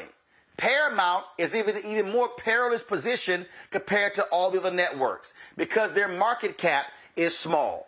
You might say, wait a minute. It's Paramount, Viacom. It's CBS. Oh, they got the hit show Yellowstone. All that stuff means nothing. Pull up Netflix market cap. Netflix, y'all, pull up Netflix market cap. Netflix market cap is the highest of any media company. All right? Netflix, okay? It's 178 billion market cap. Now pull up Disney. Disney's market cap, okay, the close of today is $157 billion. Pull up Comcast. Comcast is third. Their market cap is 190. So actually it was Netflix, Comcast, and then Disney in terms of market cap. Now pull up Warner Discovery. Warner Discovery, that merger, their market cap is 31 billion. Now show Paramount's market cap. Their market cap, y'all, is less than 10 billion. They are the smallest major media company out of all of them. So they were hoping to sucker somebody black into overspending to buy BET, BET Plus, and VH1. That literally made no sense whatsoever. Now, a bunch of people out there have been commenting all day because they were like, oh my God, I thought Tyler Perry had bought the network. No, that's because a ridiculous website called The Streamer, which I've never heard of, put out this bogus report a couple months ago saying Tyler Perry buys BET. Y'all, the moment I read the story, literally, I knew it was a lie, okay? Now, this is not the actual report right here. This is a website. That, what you just saw was a website remarking on The Streamer. Well, guess what? If you go to The Streamer's website right now, you're going to see a 404 error because they took down the story. Everything in the story was a lie. I literally read it and I said, this is all a lie. But guess what happened? All these dumbass blogs and all these black bloggers, they all put it out there. So it was flying all across the internet. Hollywood Unlocked and all these people, B. Scott and The Source, everybody named Mama was posting. I'm like, y'all, stop posting lies. They were all lies. The first line of the story said Tyler Perry buys BET from Paramount Viacom. Price wasn't disclosed. Y'all, Paramount's a publicly traded company. They had to disclose the price. Then the fools put in the story, Paramount is hemorrhaging money. They lost $400 million last year. That was stupid. It lost $500 million in the last quarter. It's like, where do y'all even get this from? And this is one of the biggest mistakes that we're seeing in black-owned media and black-targeted media. That we got a bunch of non-journalists who have no sources, who do no due diligence, who do no fact-checking, who put this stuff out to the public, and they know nothing about what the hell they're talking about. And that's what I keep telling y'all. Stop listening to people who are not credible, who all they do is repeat what other people say. I can't stand all of those Instagram black media companies who all they do is just, hey, so-and-so is reporting. They don't even pick the phone up to double check anything. And so that's what you were dealing with right here. And so you had Byron Allen in the process. You heard possibly Group Black, Shaquille O'Neal, Kenya Barris, 50 Cent. You had a whole bunch of people whose names were thrown out there. Most of those people were not actually involved in this particular deal. And so Paramount now pulls it off of the table. BET is not going to be black-owned. I wouldn't be surprised if they try to do it a little bit later, but here's the whole deal here. Anybody who tried to buy that network would have been crazy to spend that amount of money. It's smarter, frankly, if you're Diddy, why would you bid $1.5 billion, $2 billion on BET when you already own Revolt? It's smarter for you to take a tenth of that, 100 million, 200 million, and invest it in Revolt and build Revolt out to be a digital operation. Folks, understand what's happening in the cable business. It is dying. The numbers are going down, and those customers are not coming back. The best thing you can do is try to hope you switch them over to BET Plus because people are no longer watching linear television, broadcasting cable like they used to. The costs are also a lot higher. And so that's what you're sitting here dealing with. And so I need people to I see all this stuff. I saw some idiot, what's that dumbass black millionaires, and I've dealt with them before. And again, and I'm calling names out because names need to be called.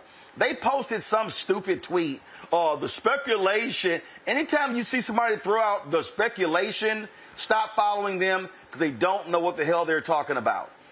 So that was this. So let me see if I can pull it up, because I smacked them upside their head with it as soon as I saw the tweet.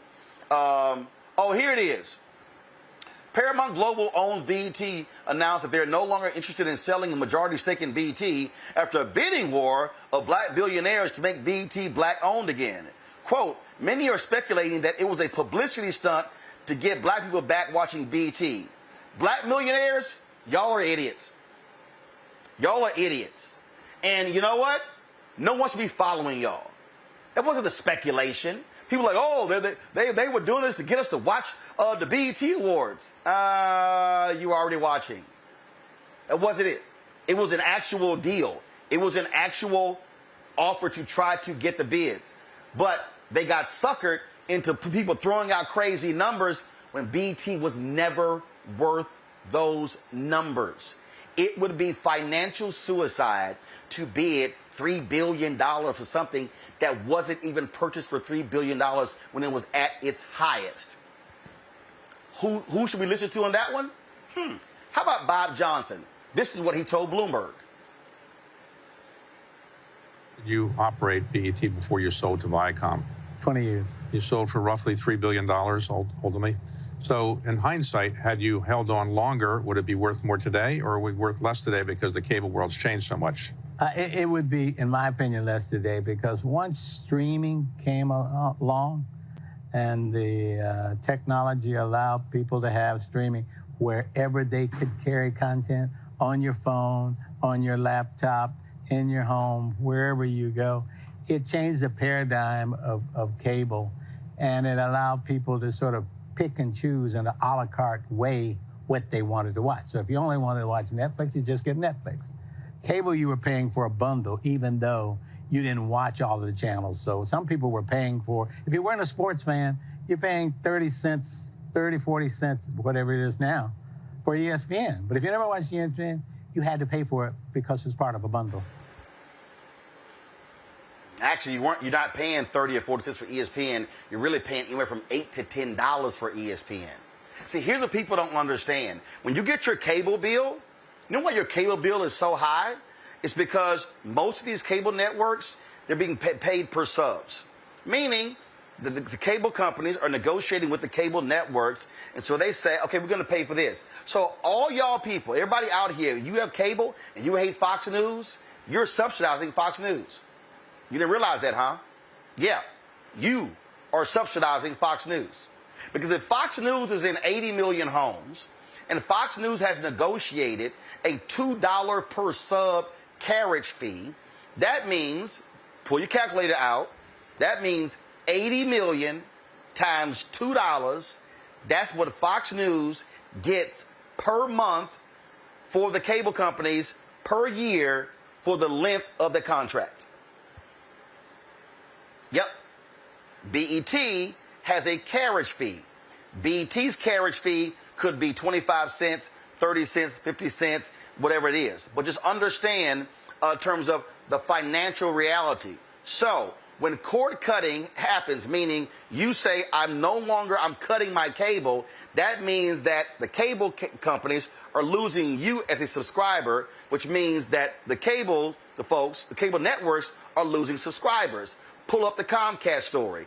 This year alone, Comcast has shed 1.15 million subscribers to their cable systems. That's Comcast alone, 1.15 million. Folks, that's money walking out of the room. If the average cable bill is $100, do the math. 1.15 million times $100 times 12. That's how much money Comcast is losing, and then the networks are losing money. So if you look at BET, the future of BET or any other cable network is going to really hinge on what is their digital strategy. So BET Plus, owned by Paramount, is not a part of Paramount Plus. Why? Because first, Tyler Perry owns 25% of BET Plus. That's one. Two, they actually are appealing to a different customer base. And so when you run those numbers, it makes sense to leave them as a standalone. And so what people have to understand here is that this is all a numbers game. This is a pure numbers game. And so through all the speculation, oh, the white folks didn't want it to be black-owned, oh, the white folks, no. They would have sold that sucker to anybody had they come along and put the big number on the table. Because you know who's trying to do the exact same thing? David Zaslav over at Warner Discovery. Oh, if somebody came to David Zaslav right now and said, I'll pay you $20 billion for CNN, he will sell that sucker in a heartbeat.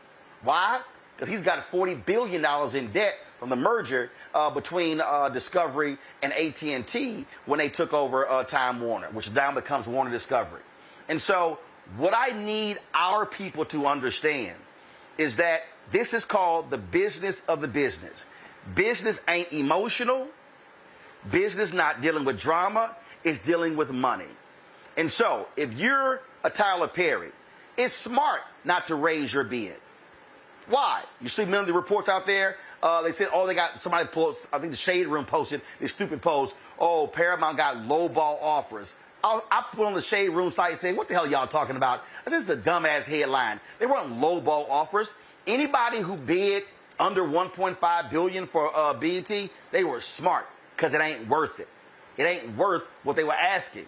And so what we have to understand is that what we're seeing in the media landscape are the major companies trying to sell for a maximum number because they know this sucker is this dying.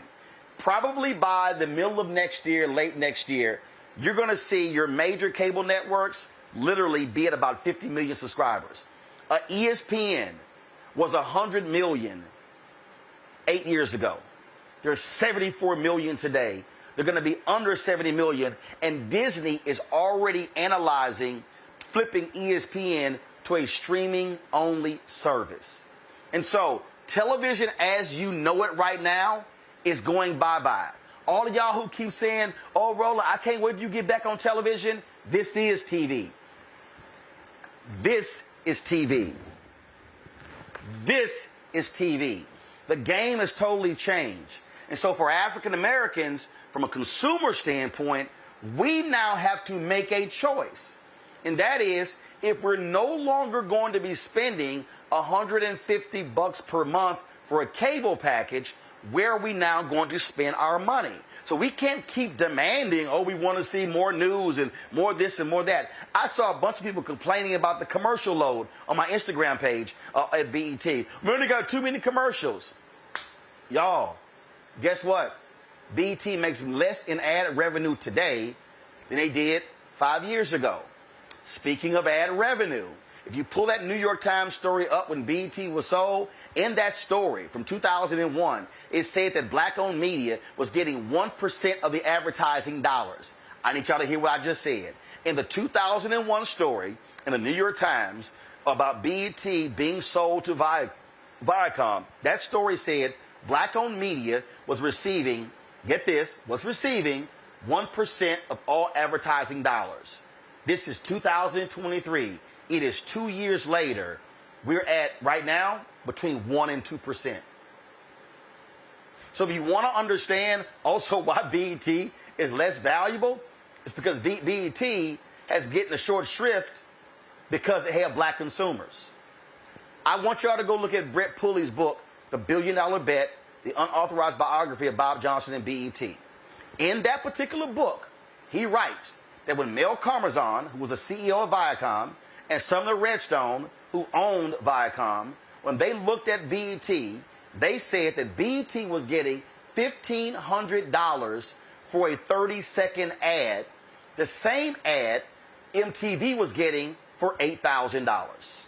Let me repeat what I just said.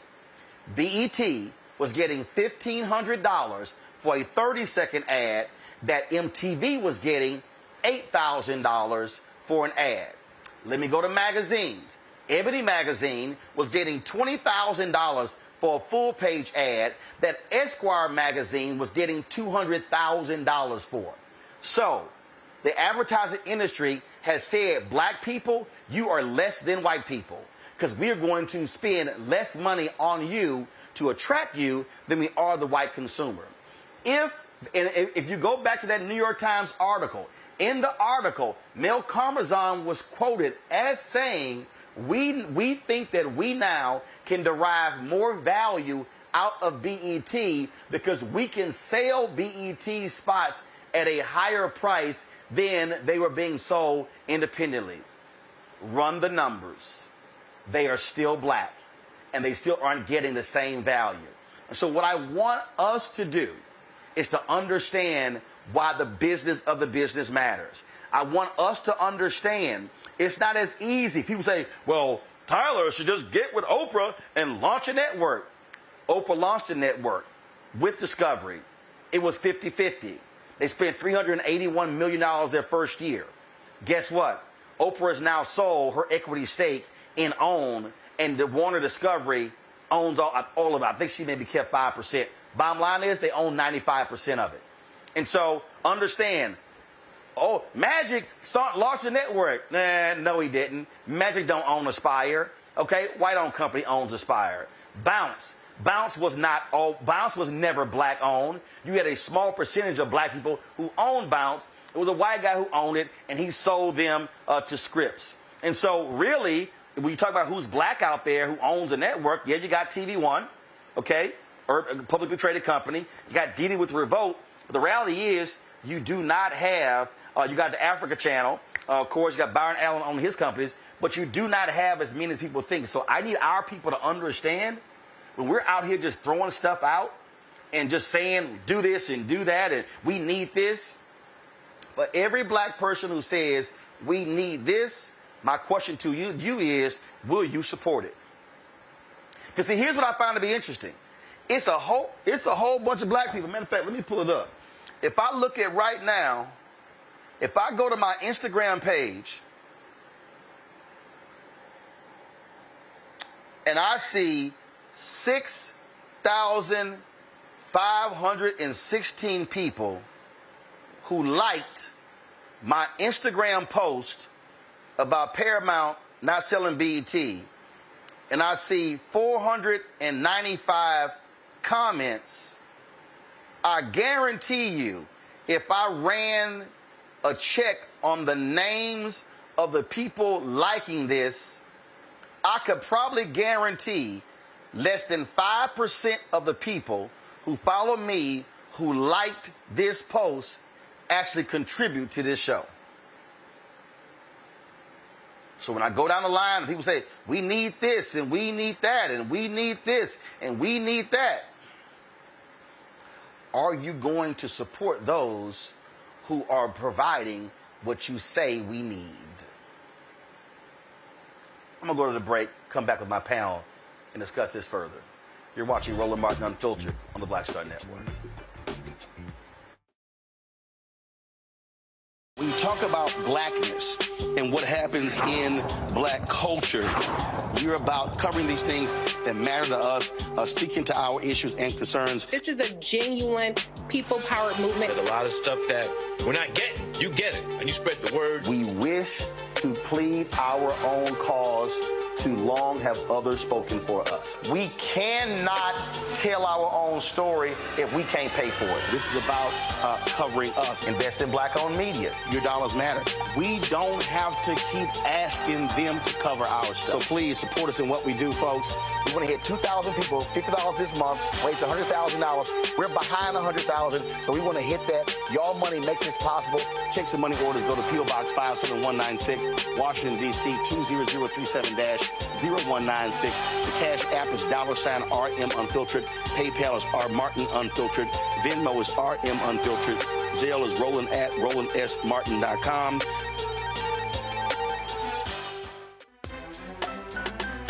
I'm Faraji Muhammad, live from LA. And this is The Culture. The Culture is a two-way conversation. You and me. We talk about the stories, politics, the good, the bad, and the downright ugly. So join our community every day at 3 p.m. Eastern and let your voice be heard. Hey, we're all in this together. So let's talk about it and see what kind of trouble we can get into. It's The Culture. Weekdays at 3, only on the Black Star Network. Hey, it's John Murray, the executive producer of the new Sherry Shepherd Talk Show. You're watching Roland Martin Unfiltered.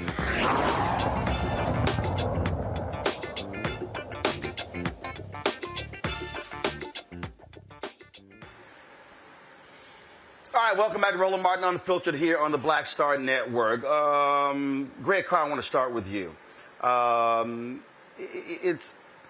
People get very emotional about these things when things that are black-owned and then people sell. To this day, there are people who trash Bob Johnson and Sheila Johnson selling BET. And I have to remind people that, first of all, the sale of BET created more black millionaires than any other company in American history. Because BET was private, it went public, and then it became private again. But when it went public, a lot of people kept their equity, and so when it got sold, they became rich. And so right now, Bob and Sheila Johnson actually own more stuff, have more black employees than when they had BET, because they've been able to buy hotels and dealerships and all kind of different stuff along those lines. And I'm always trying to explain to people also that I get the emotional investment, but when you weren't the one who was there trying to make payroll, keep the lights on, it's a little hard for trying to say what somebody else should do, what they shouldn't sell. But I think what I want, why I'm walking this through, and I remember when I broke down the whole deal with Black News Channel, I needed our people to understand that it's not so simple just to say, well, do this and do that and partner with so-and-so without understanding really where this business is going and the mechanics of this business. There are people who've come to me and they've said, why aren't you doing this and why aren't you doing that? And I'm like, where's your check?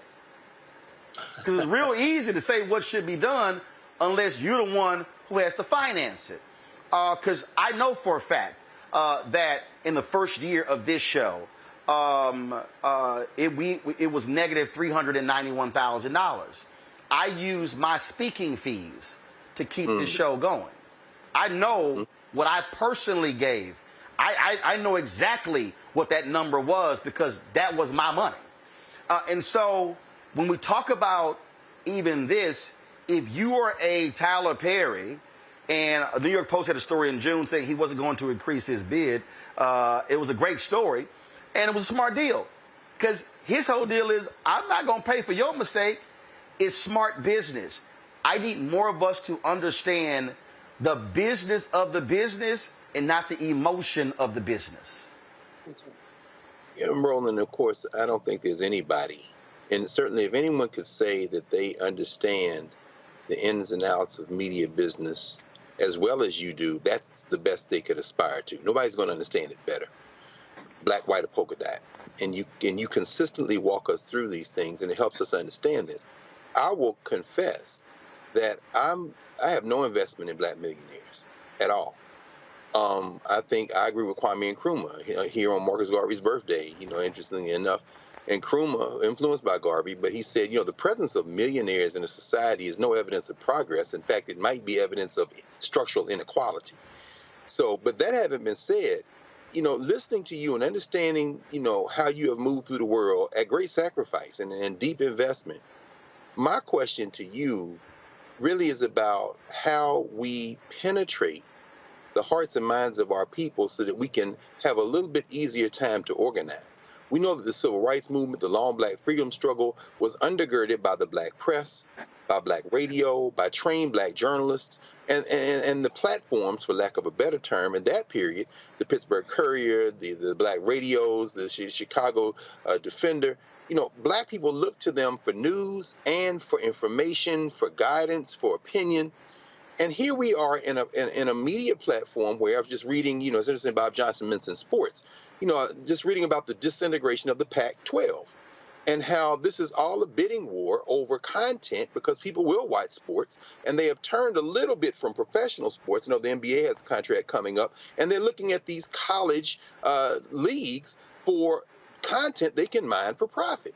But we saw what happened with you at TV One, not an investment in news at TV One.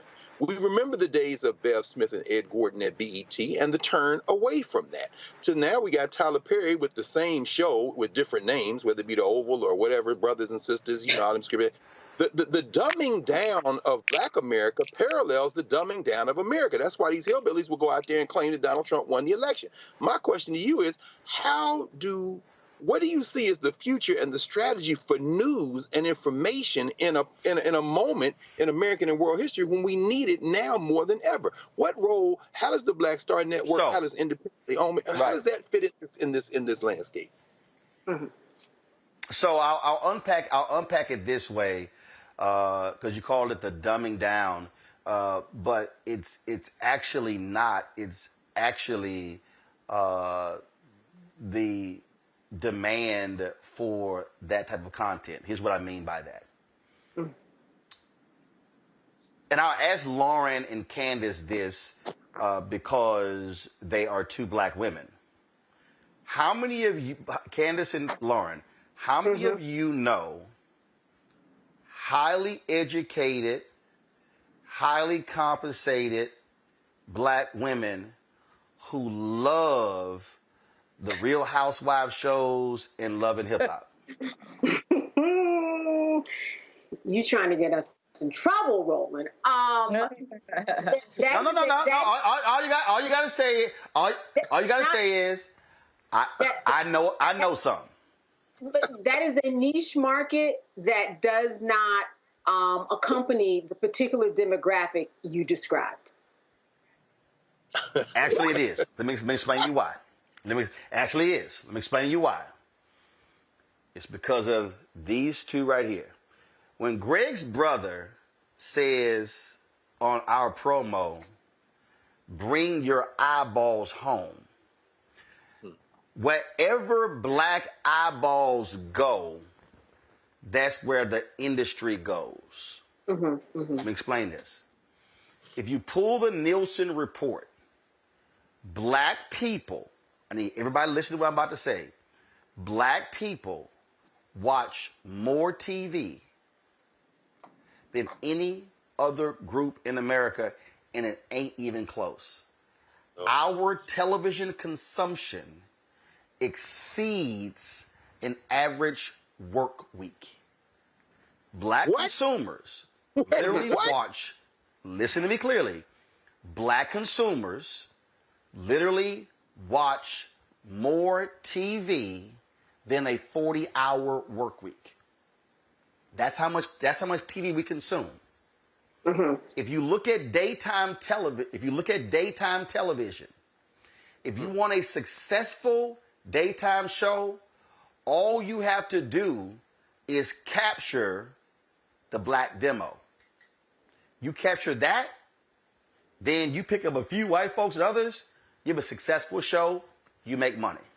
So all of these networks, so there's a reason why you are seeing a plethora of Black content. Bravo, MTV, VH1, Lifetime. We could go on because we consume it all. So what happens then is that you have Black folks who are driving these shows. Our viewing habits are driving the content. So there you go. That's what you want to see. So I'll give you a perfect example. Candace, you're a lawyer. Have you noticed the explosion of true crime shows? On yes. television? Oh yeah, and podcasts. Have you noticed Have you noticed how many of those shows feature Black people? Do you know why? Because that demo, those shows have exploded with Black viewers. That's right. And so what then happens is, when we watch those shows, TV One literally has now, it used to be like just Tuesday nights. They got now like 2 nights, it's just true crime. Go down the line. You can network after network after network after network. So what now then happens is we flock to those shows, we record them, we watch them live, we watch the playback.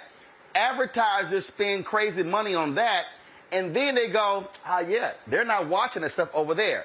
So to answer Greg's point, what we do is we say, we would love to see news and this, But when it comes to what we do with this, it's not that. And that's the problem where we are now.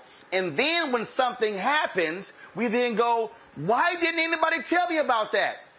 It's because you were watching true crime shows, you were watching Love and Hip Hop, you were watching Real Housewives, you were watching daytime television, you were watching everything else. And so then when that suffers, and I go back to Bob Johnson when he had BET. I remember being at NABJ, and he gave a keynote speech, and somebody stood up, why are you not showing HBCU football games? He said, because y'all don't watch. Well, why don't you have more news? He said, because y'all don't watch. Y'all don't watch. Roland. The numbers are the numbers. And the last point, I'm just going to give you this here. Tyree Nichols. When the body cam, there were 4,000 people who were watching us, which was actually higher than what we normally get live. 15 minutes after the body cam video watch, we hit 29,000 live viewers. The other day, what was the big story that happened a week ago? What was it, Kara? I forgot. Something happened, and everybody came to see what I had to say. I don't know what the hell just happened. I can't remember what it was. We almost had 10. Oh, I'm sorry. No. It was Montgomery. Okay. The Monday after the brawl, almost 10,000 people watching live. So they're there. We're choosing to watch something else until we go, oh my goodness, let's go find a black news guy. It's our viewing habits. It's our consumption. Candace, go ahead. It is our viewing habits, but it's also the fact that there's a lot of good TV out there, black and white. So you just have more choice. And like you said, when you're dealing with the cable network, that cable is like the car that's driven off of the lot. It's just gone down. The same way that we're home now, when we're working from home, all of that has permanently changed. You are correct. I worked at BET News when it was sold. I worked at BNC when it closed down. So, you know, we know that the viewership is just not there. But Roland, you're ahead of the game. And I'm not just saying this because I'm on the show, but when you are doing what you are doing, you're doing what the whole world is doing all day long. They're on their phones. They're on Instagram, they're on social media, they're looking at clips from various news organizations and people like you, which is a news organization, and they're getting their information in their hands. As you said, they are cutting the cable. Another thing I want to say about this story is that you're right. People need to do more diligence when it comes to finding out that when you have a bid for something like a BET, there's a closing date. You can't say by law that you sold it until the closing bid date has begun. As you said, one phone call from any journalist could correct a headline in any minute, but they didn't do that. And the process closed this week, which is why they took it off the table. Everybody, even people who we haven't even heard of in the headlines, there have been so many black organizations and moguls who have bid for BET. Tyler Perry did the right thing. I think it was a little bit of strategy. You know what he didn't do? When all the headlines said that, hey, he's going to buy BET, or actually he bought BET, he didn't say anything. And that was a good move on his part, because he said, you know what? I'm out there. People think I'm out there. I'll probably scare a few people off, and I'm going to have this whole lane to myself.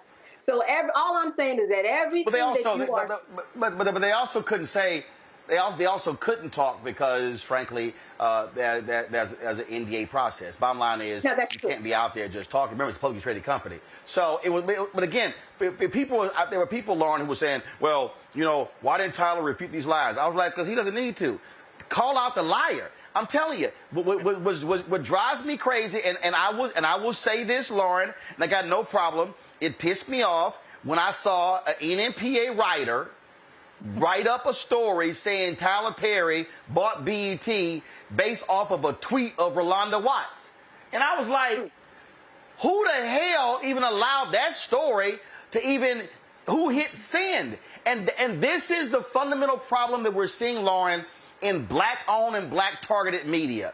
we're not having real journalists. We're having people just respond to stuff. They don't make one phone call. They don't check with nobody. They don't know nobody. And I'm like, and you slapping your name on a byline and you don't know what the hell you're writing? I mean, and I remember I seen that article and they literally quoted Rolanda Watts as the source and didn't even quote her in the article. And what Rolanda was responding to was that story from the streamer. It was the dumbest thing I've ever seen in my life. And this is what is hurting us. That the problem now, Lauren, is that these black blogs, all of a sudden, people now see them as the definitive sources of information when none of them know anybody and they're not reporting, they're just repeating. Let me say it. They're not reporting, they're repeating. Yeah, you can expand that out, Roland, to like the New York Times and the Washington Post. I mean, I've seen it as an accidental crisis manager where major news organizations have not made a phone call and seen a press release and put it in the paper in an hour's time. And the reason for that is that there's a collision, as you know, of local media, small media dying on the local level in this country. There's a collision of these bigger companies, namely Facebook and Google, controlling algorithms that are eating up, of course, all the ads, all the classifieds. So that money that was made by the small papers is gone. So now the money is made by click-through rates, clicks on ads on the left-hand and right-hand top nav.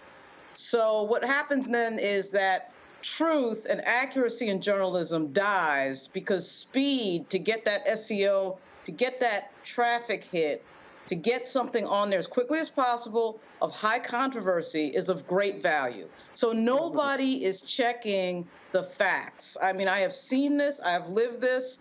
I cannot tell you how many times it has happened where I have seen completely inaccurate information get into major media organizations because they wanted it up first and they checked absolutely nothing.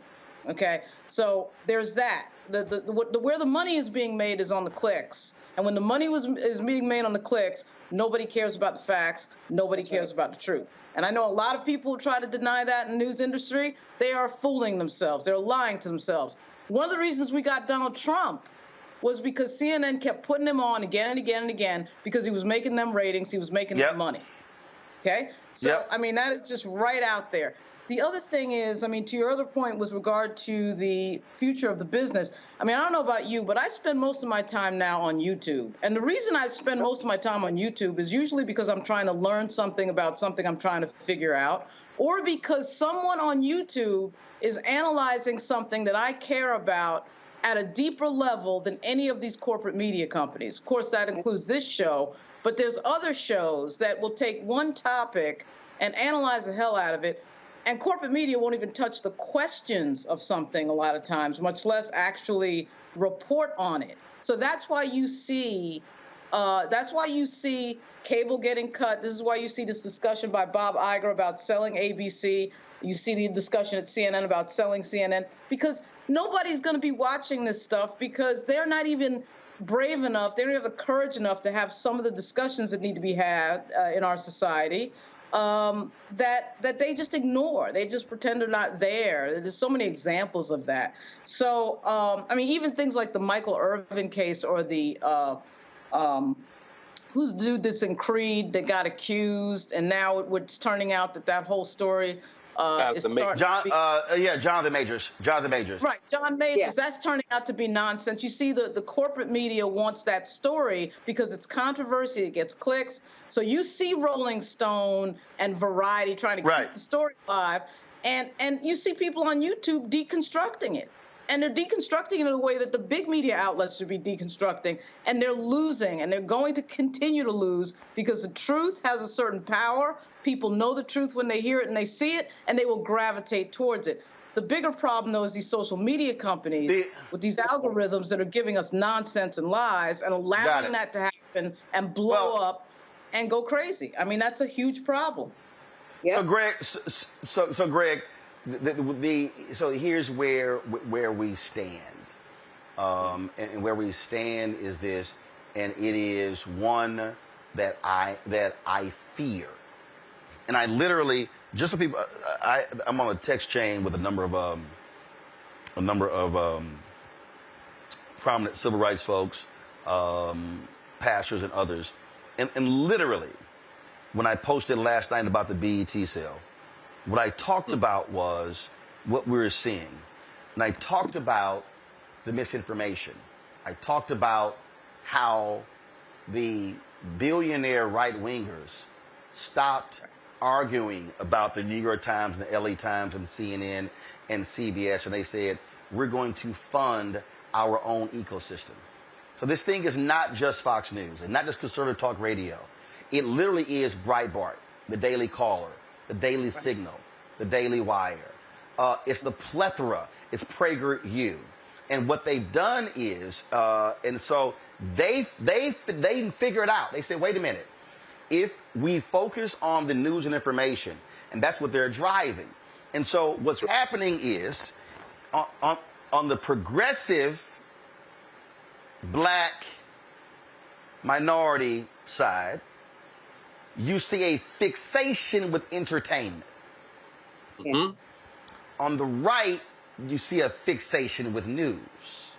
Mm-hmm. And so so I need everybody to understand.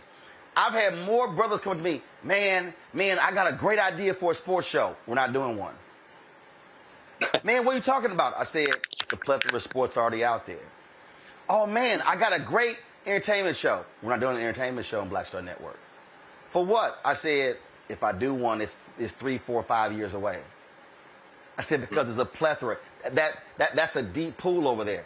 I said, I'm swimming in shallow water. I'm fixated on a niche, and we're saying this is how we're going to reach them. Because again, I go back to the Paramount deal. Everybody else forgets. Somebody offered Paramount $3 billion for Showtime. They turned them down. Mm. You think somebody's going, you'd be crazy to offer $3 billion for BET. Because again, if you're Tyler Perry, if you're Diddy, if you're Byard Allen, if you're TV, you're anybody. If I'm going to be at that, and again, this is what we're now seeing, I need people to understand where we're going. It's actually smarter to say, I'm going to take 10, 25, 50, 100 million and literally create a digital property. Right. That I can build that's more economically viable than me spending and me going into debt and now having to service that debt, and I'm always going to be underwater. That's really what you're dealing with. And so what I want our people to understand is that moving forward, and I'm telling y'all, and I'm going to throw this out here before I let Greg close this out. I need y'all to understand how deep this thing goes. Every black family, and y'all thinking your son's going to be a first rounder, y'all money's about to change. You know why? Your money's about to change because the cable networks, they're losing subs. Where's the money for the rights fees are going to come from? Y'all better. Greg, you mentioned the Pac-12 deal. That was the largest subscription deal. The free money that used to be thrown around, the game has changed. Folk had better understand this thing is way deeper than they think it is. No, absolutely. I mean, Roland, and Candace said this a minute ago. And she, like she said, she's not just saying it because she's here. And Lauren is here, and I'm here. And Faraji is here, and Deborah is here, and Jackie Hood is here.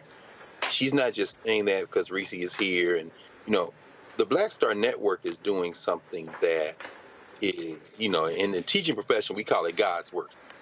It's thankless work. People might not necessarily understand it, but as you said, when there's something that folk need some reliable information on, you see the numbers explode. They come here. And Lauren, when you said you watch YouTube a lot, I try to stay out of digital world because I try to continue to be analog, as you can see, but I can't fight the future. So I look at YouTube a lot too for that very same reason. And I'm saying this to say that we saw what happened to Bomani Jones at HBO or ESPN. High quality analysis he couldn't stand. And then you see them throw something out, Comedy Central with Brother Leonard or Charlemagne, whatever he calls himself. That ain't high quality analysis, but they trying to strike the right chord. The idea of intelligent, penetrating, humorous at times, angry at times, but always consistently high quality analytical work, what Jacob Carruthers would call intellectual warfare. That's what you get with the Black Star Network. There's a lot of that stuff out on YouTube, but the difference between this, and I didn't know what the term OTT meant, over the top meant.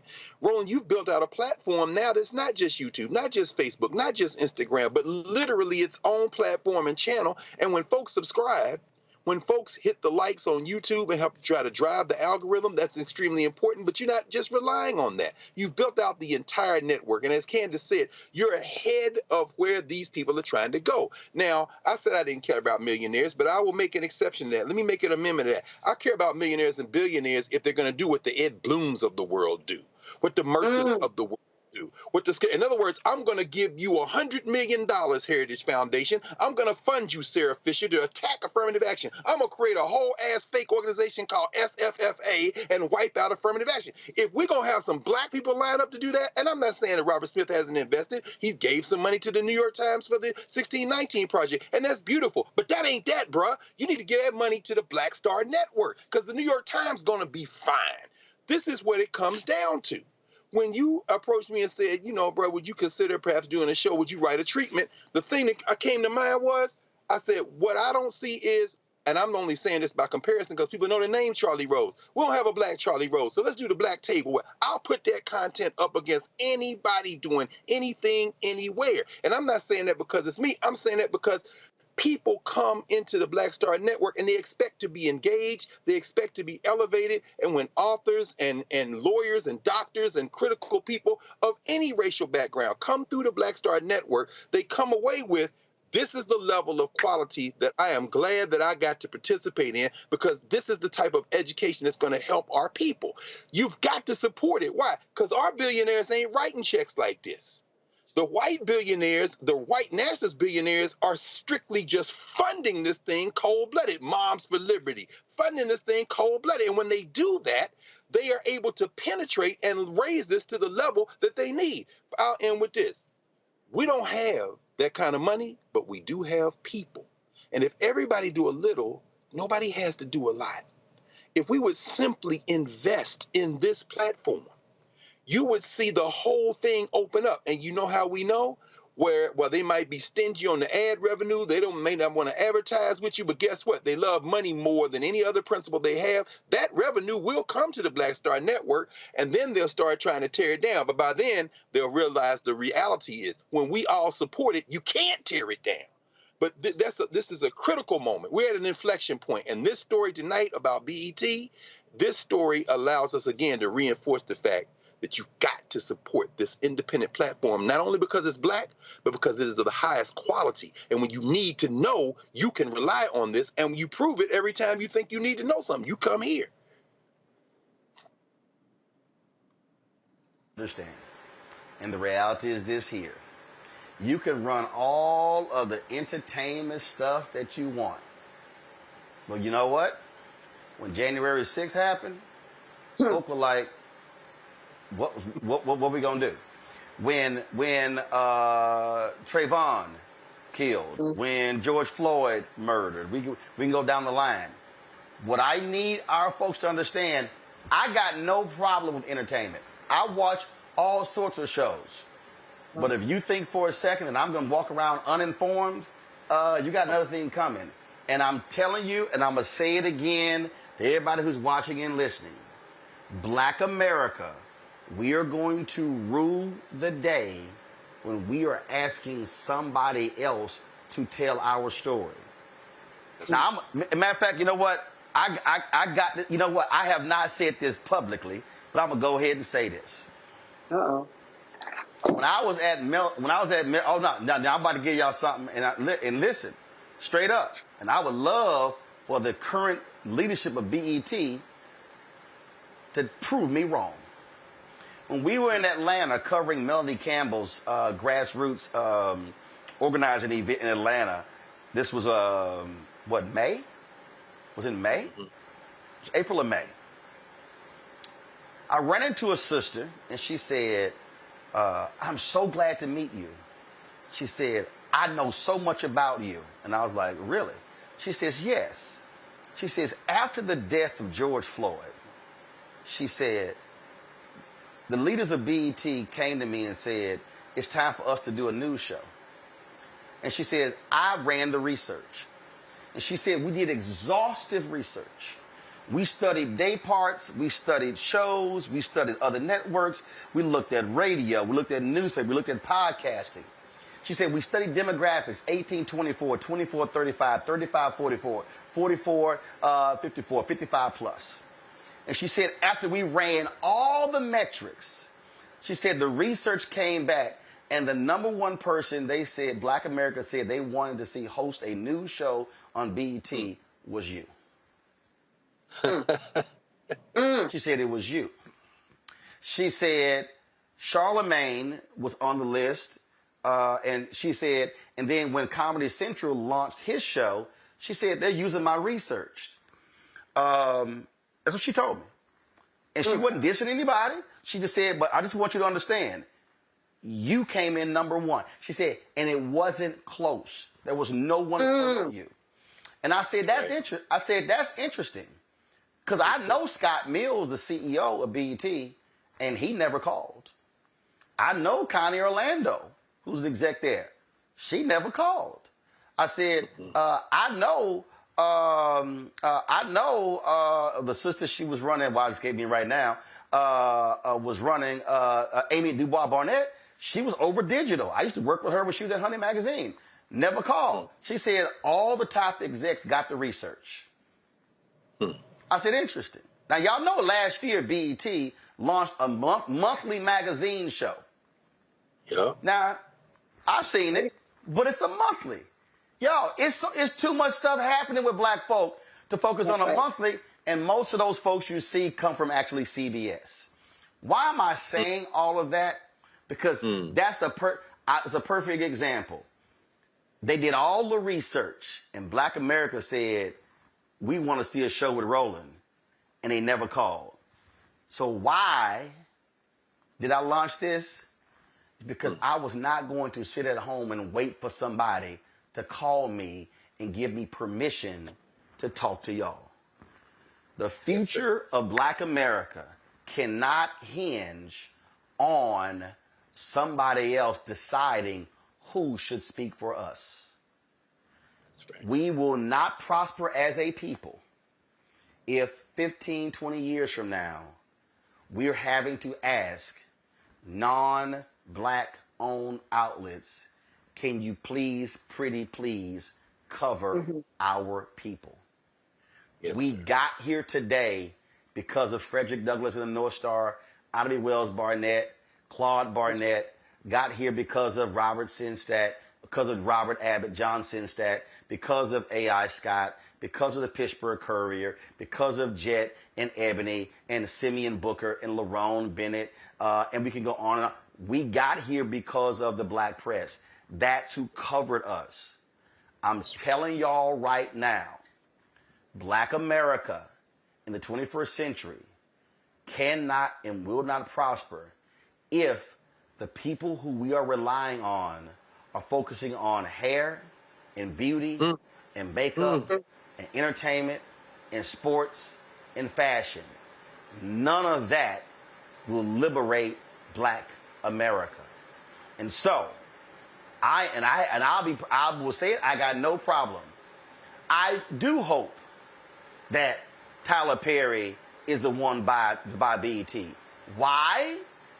Because you can criticize Tyler's shows, you can say what you don't like, but the one thing I do know, Tyler understood, damn, a seat at somebody else's table, he understood about building his own table. That's true. And when that is your state of mind, you are more likely to actually give a damn about black news than somebody else who only cares about making another buck. Lauren, Candace, Greg, I appreciate y'all being on today's show. Thank you so very much, folks. I know we went over time, but I felt we need to properly unpack this. So now, y'all ain't got to listen to none of these blogs who know what the hell they talking about. You get a better understanding of black-owned media, the conversation we just had. Folks, do not forget, support us in what we do. First of all, on YouTube, hit that like button, y'all. We should easily be at 2,000 likes, okay? We should easily be there. Support us in what we do. I'm telling y'all right now, I have no reason to lie. Our costs are $195,000 per month. Last year, we finally crossed the $1 million barrier with advertising on YouTube. Hopefully, we're going to hit that again this year. Major companies are not advertising with us like they should. Do y'all know that Mercedes-Benz has a sponsored segment on the 5? On the 5. That opinion show. So Mercedes, why y'all not on Black Star Network? So here's what I'm gonna start doing, y'all, and I want y'all to help me out. So I can't do anything by myself. We're gonna start recording Fox News every single day. And we're gonna list all the ads that run on Fox News. And we're gonna start coming on this show and asking those companies, if y'all keep talking about brand safety, why do I see your ads appear on Fox News and not on black-owned media like Black Star Network? Next month, I'm going to give you my update on the advertising industry. All those folks who I called out back in May, we're going to let you know where they stand in September. Because you know what?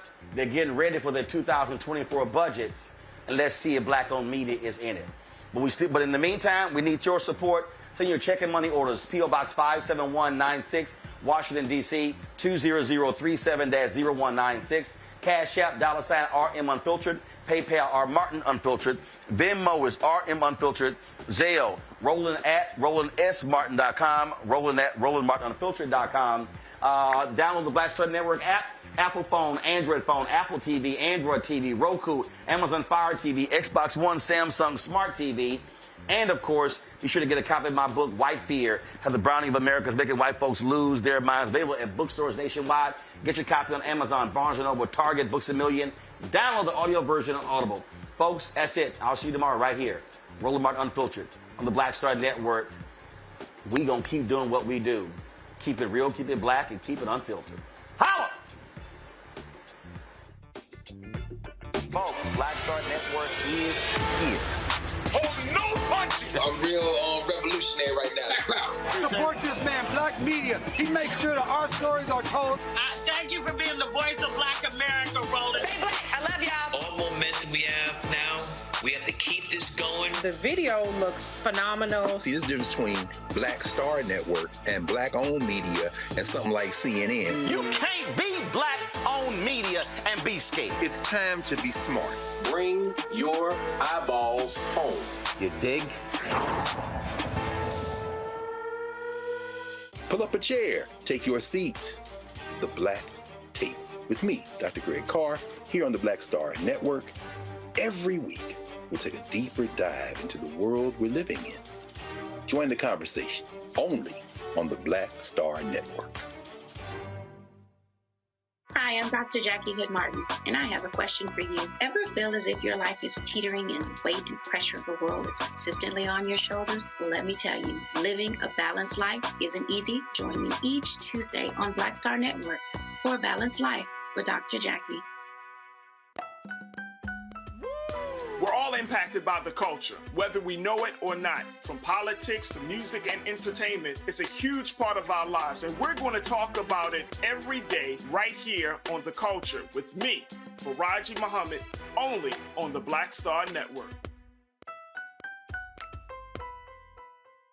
I'm Deborah Owens, America's Wealth Coach, and my new show, Get Wealthy, focuses on the things that your financial advisor and bank isn't telling you, but you absolutely need to know. So watch Get Wealthy on the Black Star Network.